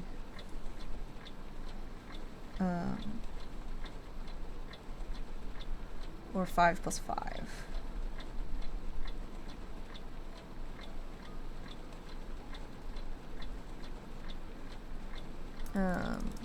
For 7, I can do, with 2 whites, I can do 2 plus 5.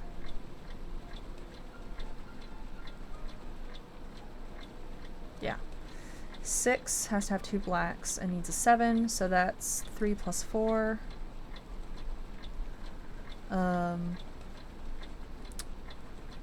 4 going down needs 14. Which means either 10 plus 4 or 9 plus 5.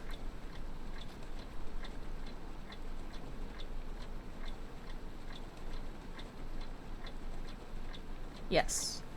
Okay. And then 13 going down would be... Fuck. 9 plus 4. Okay.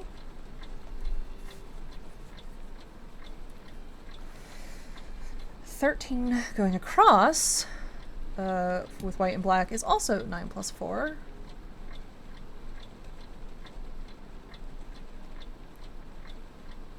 Or, oh wait, it's also 10 plus 3. 10 plus 3.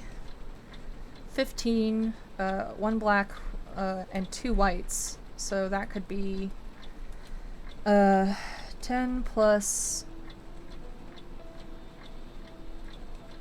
3 plus 2. 7, 3, or 7 plus 3 plus 5. And then 12, or rather 11, which needs 2 blacks and a white, can be 11. No.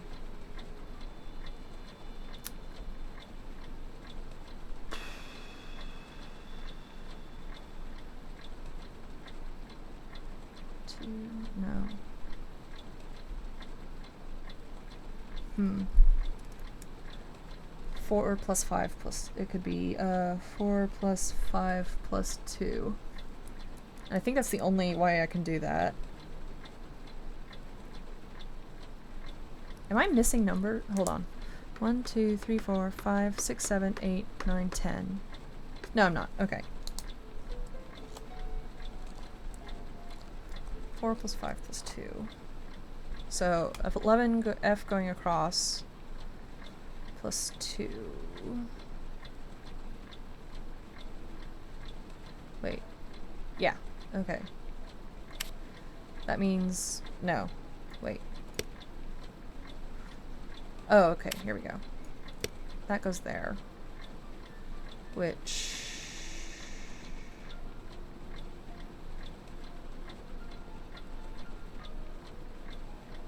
1, 2, 3, 4, 5, 6, 7. It's 2 plus 5, so then this has to be 5. And then if that's 5, then that means 12 would be 5 plus 7. So that has to be 7. Which means that has to be 3. Which means this one has to be...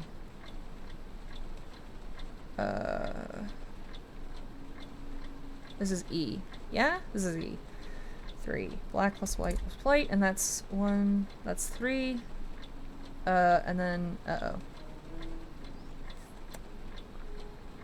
okay, well, is there another way? Yeah, 7 plus 5. Shit.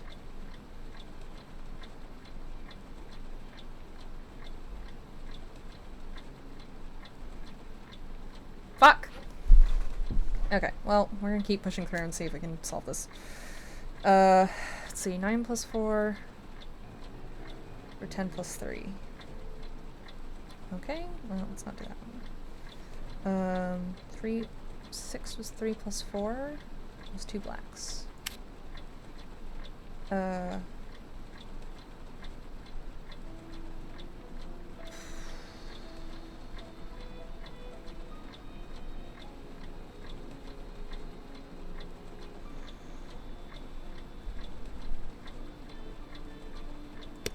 weirdest game of checker. Hi, Tao. It's, I think every line has to add up to 55. That's the assumption I've been going with, at least. Wait, this one is white and black. So 10 plus 4. Oh wait, that's this. Oh, that's right. That's why I had the issue. And then this one is reverse Sudoku. Kind of. Yeah? Kind of. A, B across is 9 and 4 or 10 and 3. And E is 10 plus 3 plus 2. Fuck. Because it's 15. Wait, so what if it's 10 plus 3 plus 2? And then it's 9. That's 12. Okay, so 9 plus 3 is 12. Plus 3 is 15. So this one makes that 10. This one going across makes that 3. This one going down makes that 4. Makes that 5. Yo! Boom! That was a lot of math and adding I just had to do. Okay, what the fuck is this thing? Fowlett created this device to most likely perfect his invention. What invention? What is this thing? Fowlett created this device to most likely perfect his invention. Ooh, safe. I need something.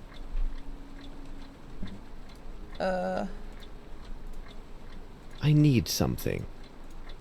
I need something. Oh, for God's sake. I need something. I need something. Oh, for God's sake. I need something. Fallout 3 called, but that thing where it came from, or so help me. I mean... Very interesting.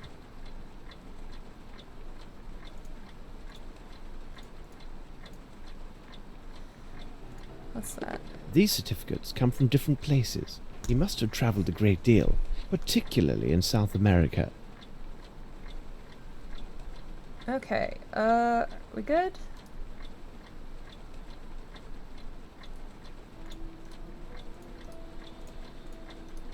Can I look in the... No? Okay.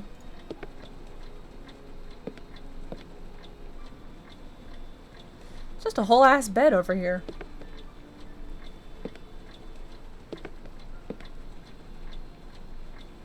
Greasy substance. Very interesting. Thanks. An avocado. Thanks. Okay, whatever. The pillow is missing. He was smothered to death.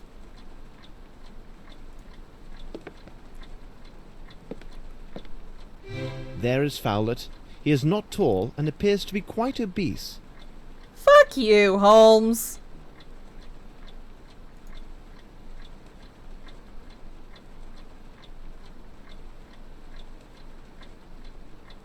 Or rather, I guess fuck you to the people who wrote that. It's like, oh, he's obese. Like, are you kidding me? That is like a normal-sized dude. Fuckers.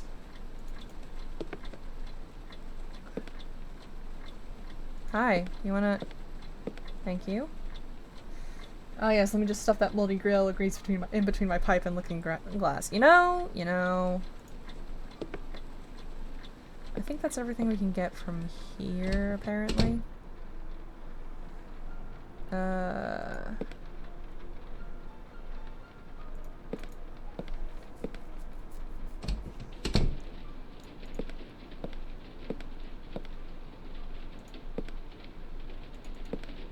You ready for the real spooky thing?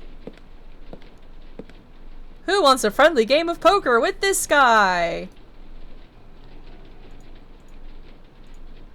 I shall select a card to find the logical sequence of what this automaton displays. I need to place the correct card in its hand.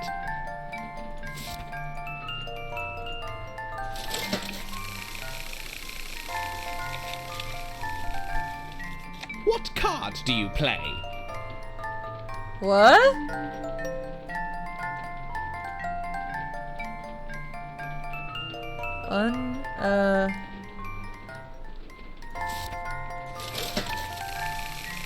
You know? What card do you play?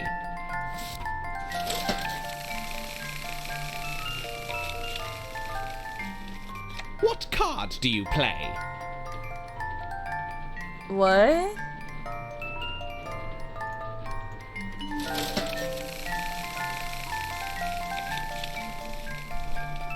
What card do you play?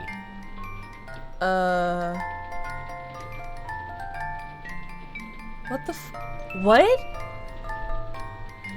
Wait.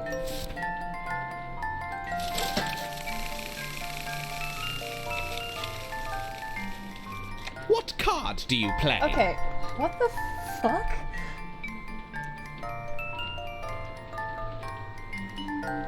Kitchen, hallway, bedroom, numbers, living room. Okay, find the cards that show the logical sequence of the cards displayed. Click the left hand of the automaton.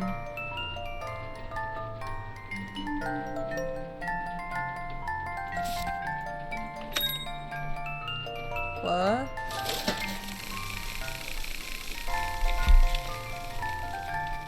What card do you play? Is that the... Is that supposed to be the king?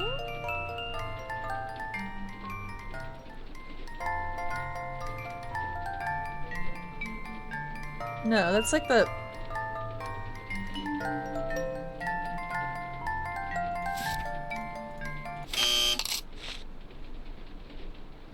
I have angered it.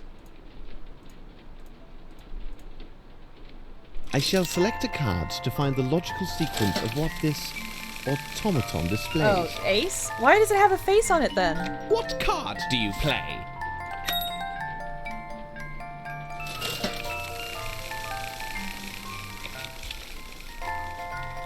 What card do you play? Wait, what?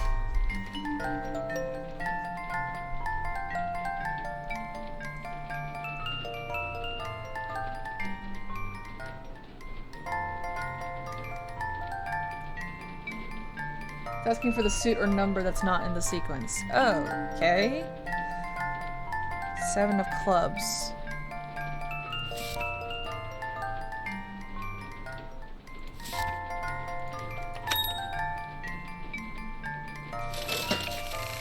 Ace of hearts. Okay, ace of hearts, 3 of hearts. What card do you play? Ace of hearts? Okay.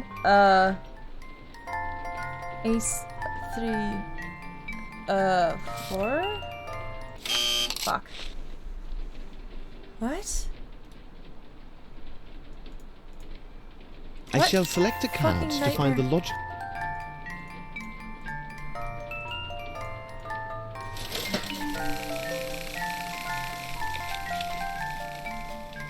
What card?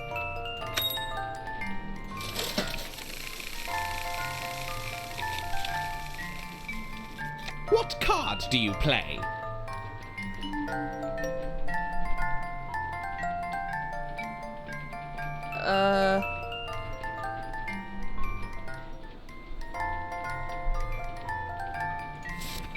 Okay, wait, maybe I'm getting it. Okay. It's asking for the suit or number that's not in the sequence. Okay. What card do you play? Okay, so that's hearts and spades.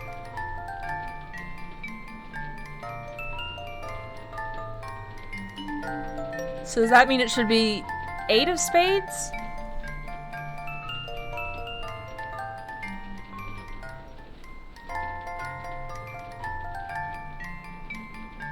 Or clubs, I guess. These aren't spades, I'm sorry.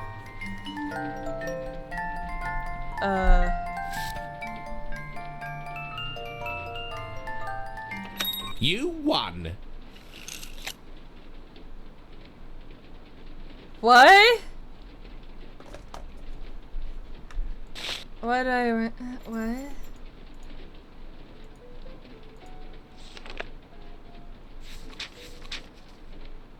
Yeah, well, I mean, I've got a walkthrough open because there's sometimes where I'm just like, what the fuck does this actually mean? Yeah, that music was getting on my nerves. The first animal came from the shore. It was afraid of the powerful waves. The second came from the valley. It was afraid of the river with fast streams. The third came from the hills. Oh, hello. Now you can see my friends playing stuff on Steam. Thank you. And was hiding from the downpour. The last one that Noah welcomed came down from the mountains. It wasn't afraid of water, but it heard the wrath of the Lord roaring. Okay.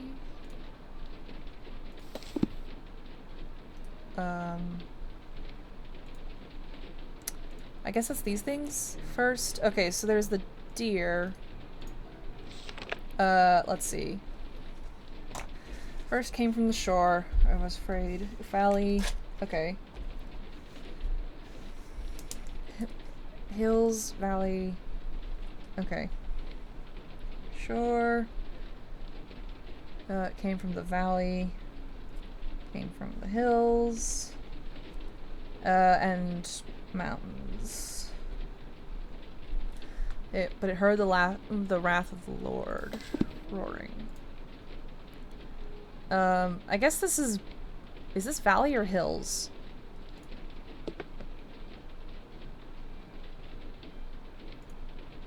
Okay, this is the shore. I think this is a turtle? Like a... Kinda? Like a turtley shape? Or like a... maybe? Okay. This is the...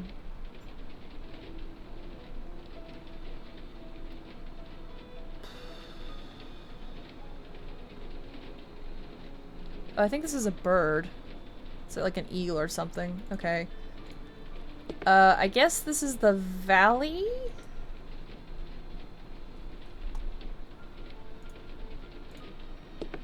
And I guess these are the hills. And I think this is like a bear or a boar. I think it's a bear. Or a boar. And then from the mountains was the bird eagle thing.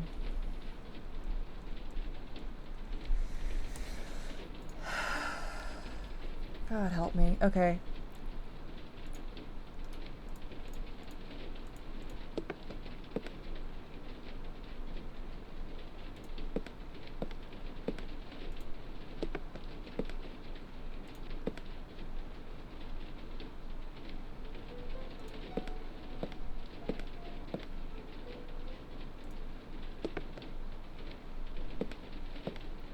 I have a new fact. Oh yeah?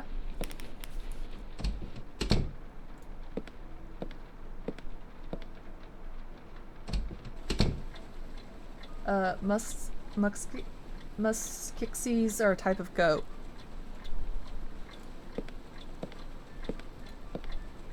Muskoxes. Oh, okay. Neat. How do I...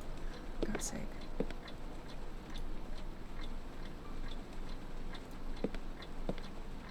The animals must enter Noah's Ark in the proper order. Okay. Oh, I guess it's a crab? Okay.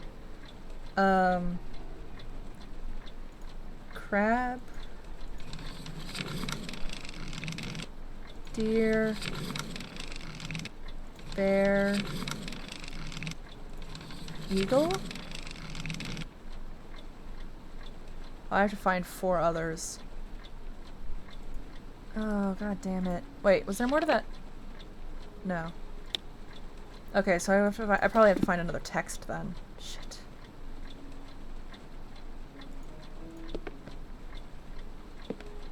Fowlett created this... Yes, thank you.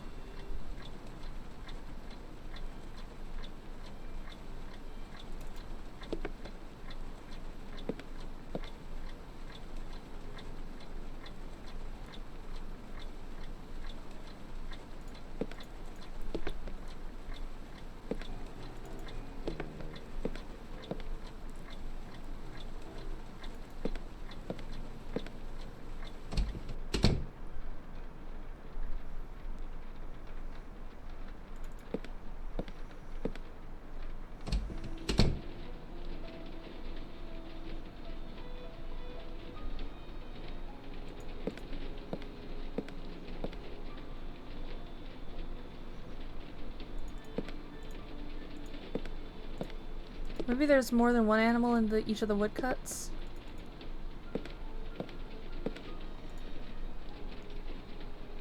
No, I don't think so. At times, goats and sheep are nearly indistinguishable. The main way to tell the difference is to look at its tail. Sheep tails store fat, while goat tails don't. Interesting.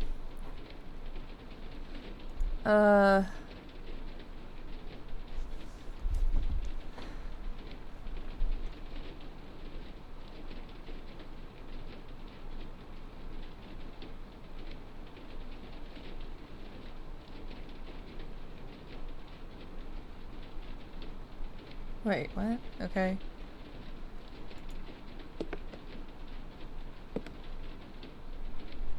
Oh. Oh, okay. I fucked up a little. No, come over here. Genius man!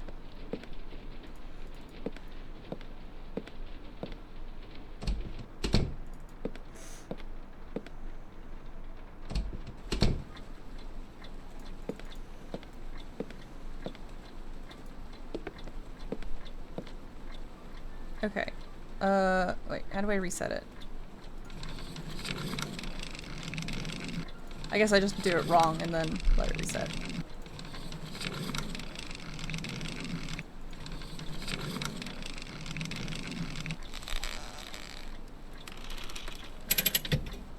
Alright then. Okay. Crab first. Deer second. Bear third. Everybody else last. Or everybody else.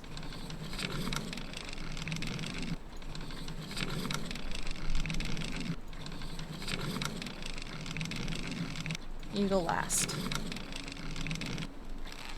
It is elementary. Someone tried to force this safe.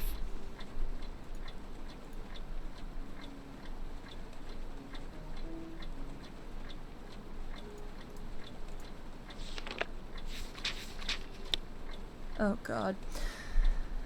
According to the wishes of Sir Bromsby, the will is to be written in favor of Herman Grimble unless he predeceases the what? Testator? Regardless of Miss Lavinia's majority. They didn't do a very good job, no.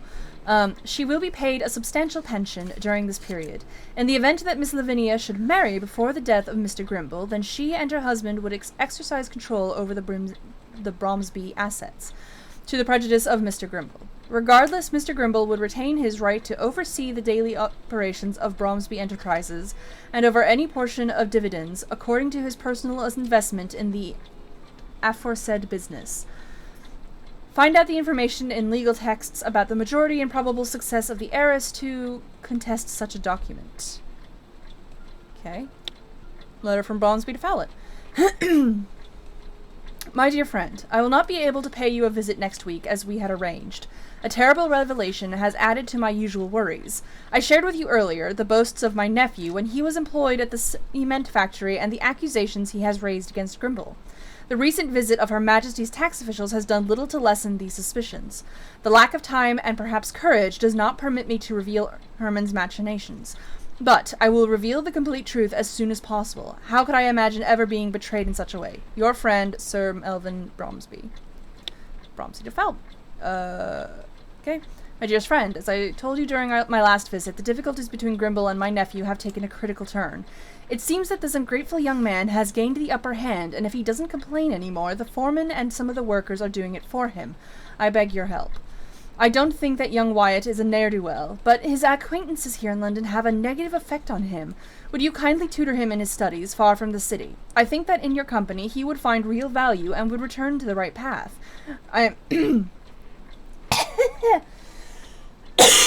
God, there's been a lot of reading in this one. I am eternally in debt to his poor mother and cannot stop thinking about his future well-being, despite his ingratitude. Your friend, Melvin Bromsby. Thank you. Let's see. Miller, Simpson, Kirby et Pollen's case. The court returned a verdict of guilty for Mr. Miller and Mr. Kirby as accessories in the accidental death of Louis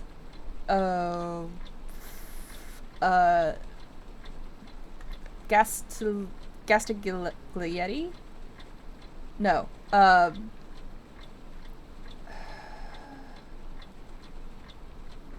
Whatever. During a brawl at a place named the Inn of the Golden Apple. Okay, wait, actually, seriously, what is that letter? Like, what is this letter right here? It's not... Wait, oh, maybe it's C? Castiglietti, during a brawl at a place named the Inn of the Golden Apple in Dexham on the night of the 20th to the early hours of the 21st of February 1892.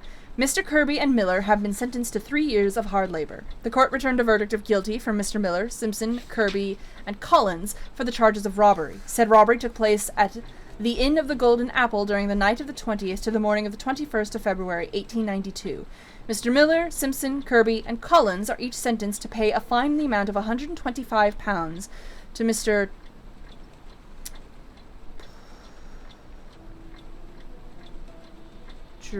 Drano? It's not I, is it? Irano, Castiglietti. Fuck it. Okay. Caracas, Venezuela. Dear Mr. Fowlett, I have personally welcomed the nephew of your friend. This Wyatt Collins doesn't seem to be a bad fellow at first glance, but I think he needs a firm hand. He was hired as a supervisor for the copper mines near the border. I believe that the hard-working way of life that we lead will have a healthy effect on him. Sincerely yours, Grant Sullivan, Chief Foreman. British Embassy. Notice is hereby given that a British subject, Wyatt Collins, was arrested by Brazilian authorities in the region of Guacayamo. It is our embassy's policy to inform the proper interested parties in England when a British citizen stands accused of a crime and lacks the adequate means to secure a proper local barrister for his defense. Since the individual in question may be subject to a term of imprisonment, if you desire to meet his needs, you must make arrangements through the Brazilian embassy in London. R. Chestwick, Attaché. Mr. Fowlett, notice is hereby given that Mr. Wyatt Collins was discharged.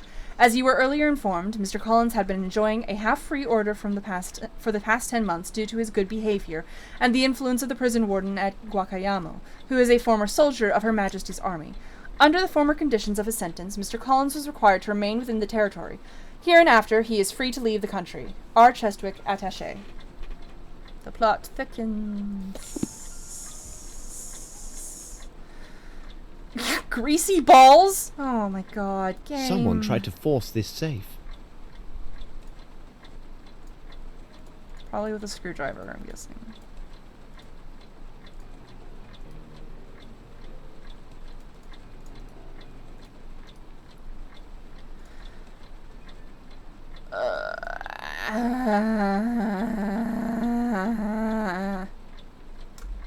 Okay. I'm going to get to the end of this segment, whatever this is, and then I'm going to call it for today because my head is starting to seriously hurt. Alright, code?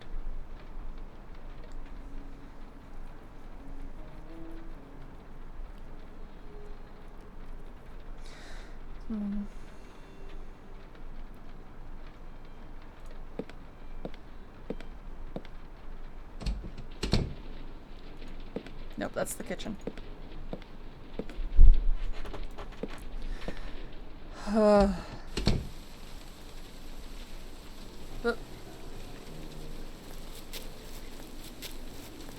Come on, you got it.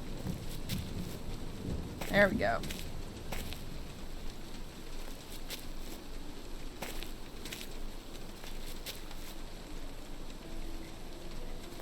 No, come on, this way. Come on, you got this. I believe in you. There we go.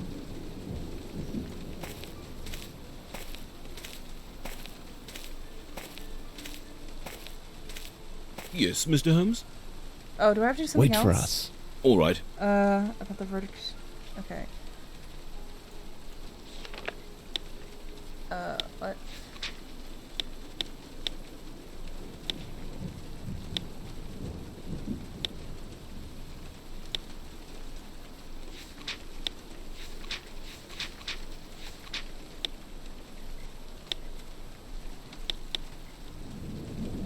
I apparently missed something.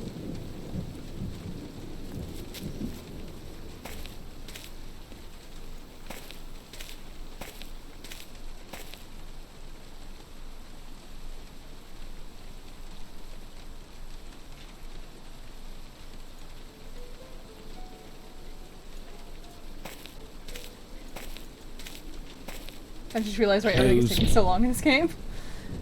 Wait, do I have to do the key over again?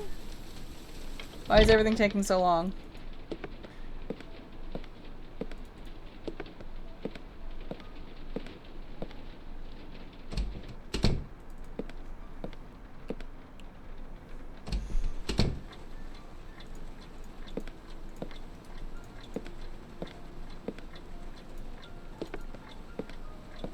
Someone tried to force this safe. Yes, they did. Okay. Look at the door damage when someone take the papers and read. Okay. Did I miss something else? No?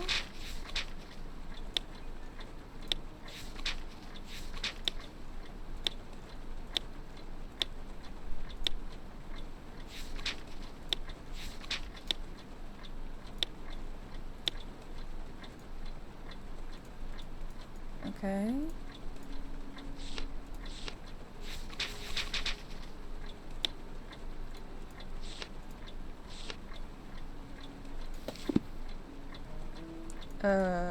What? Okay. Maybe there's something...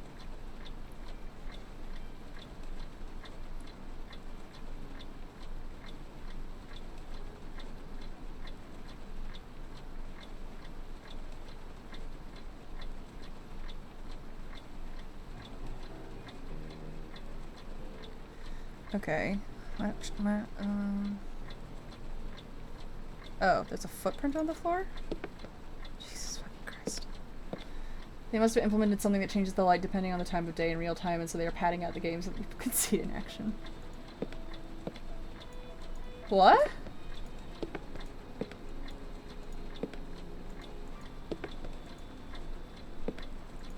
It's like 6 o'clock here, though.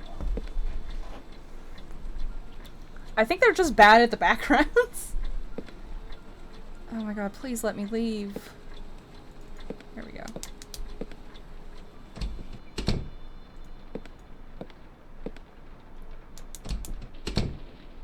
Okay.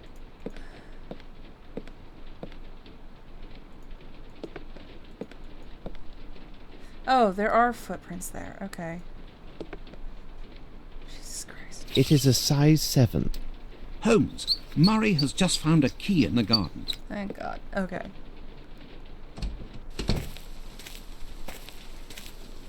Holmes, Murray has just found a key in the garden.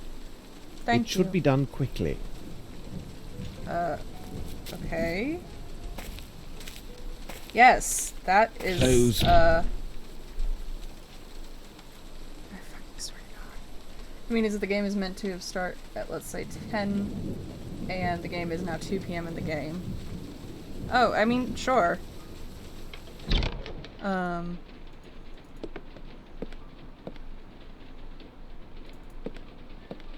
I mean, if that's why they did it, I haven't noticed it at all, so...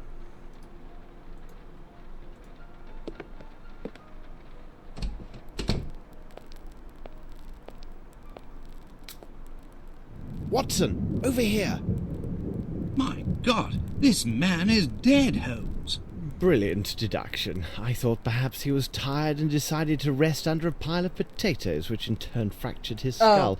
Watson, you see everything, but fail to observe. I do not have time for trifles. Oh, really, Holmes? You go too far. Watson, tell Constable Fletcher to contact Lestrade with all haste. Now, I'd like to look around the house. All right, Holmes.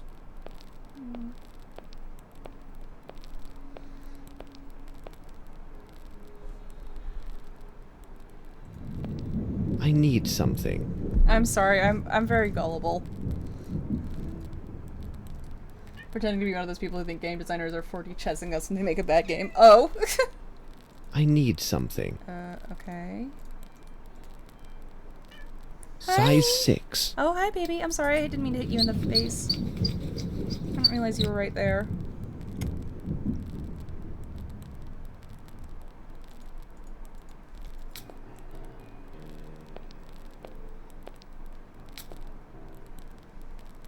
I recognize this handwriting.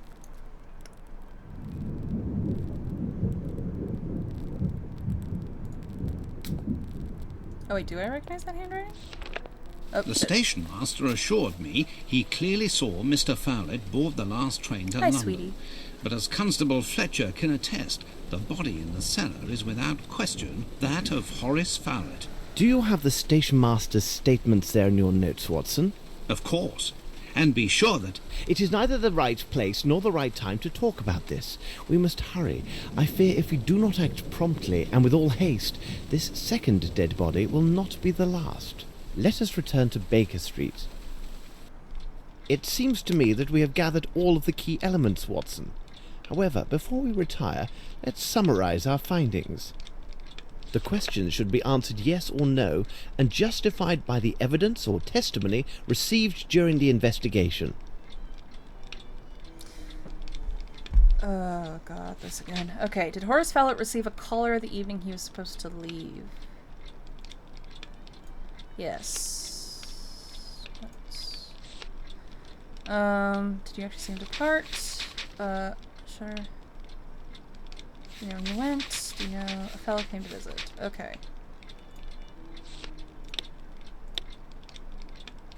All the guests in the ballroom at the time of the shooting. No?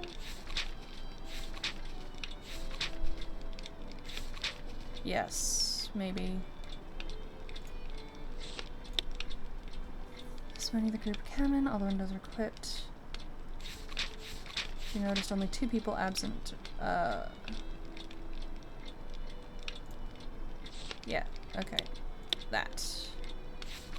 Oh wait, yes. Did Sir Bromsey and his daughter have a good relationship? No.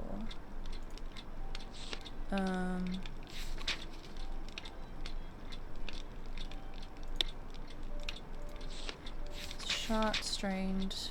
Yeah.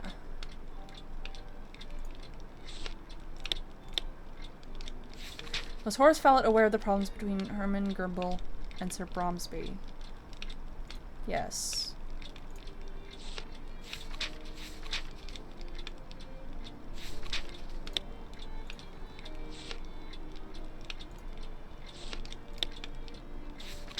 Anything missing from Horace Fallett's house?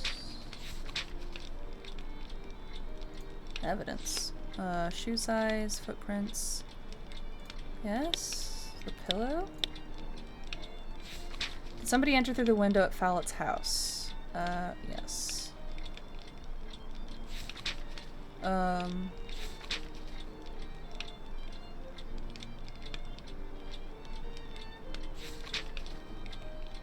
Footprint on the barrel under the window.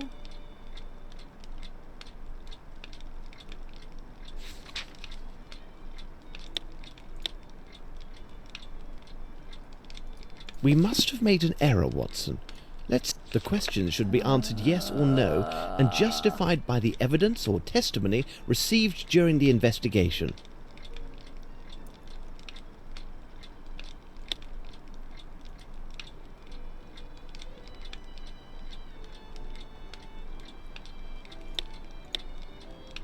We must have made an error. The questions should be answered yes or no, and justified by the evidence or testimony received during the investigation.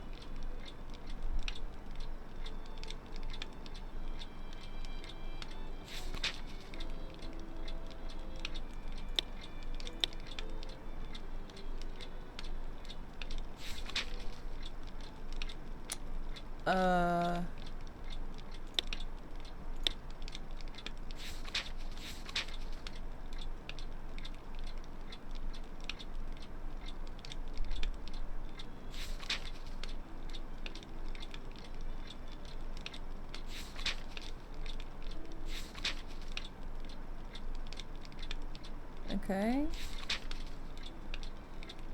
Pillow's missing. Yes. Yes. No. Okay, August. Yes. To Horace. Okay. We must have made an error. The questions should be answered yes or no, and justified by the evidence or testimony received during the investigation. Will you just... for God's sake. Okay. Fuck this noise. Yes. Okay. Got that right. Select the development of the crime. Check. No. Wait, what? Grumble. Why? What? Why would I take his word over what she said? Oh, God's sake. Any missing? Yes, that is not made.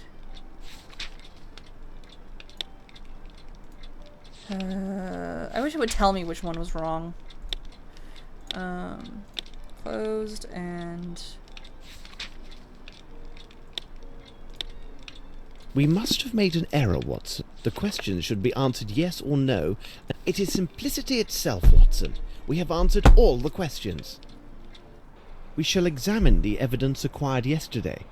a wood trinket, substance from Fowlett's washstand, and the gloves I found at Sherringford Hall. I'm gonna save and stop there for today because my head hurts and I'm tired and I want to take a break from logic thinky mystery man. This is fine. It really is okay. It's just, oh god, the worst version of Sherlock Holmes possible.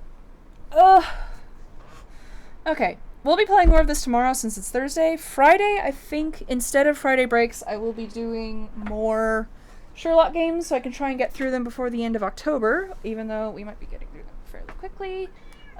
So it will, if I don't finish The Secret of the Silver Earring tomorrow, we will do that on Friday. Otherwise, we will play The Awakened, which is another Sherlock Holmes game. So look forward to that.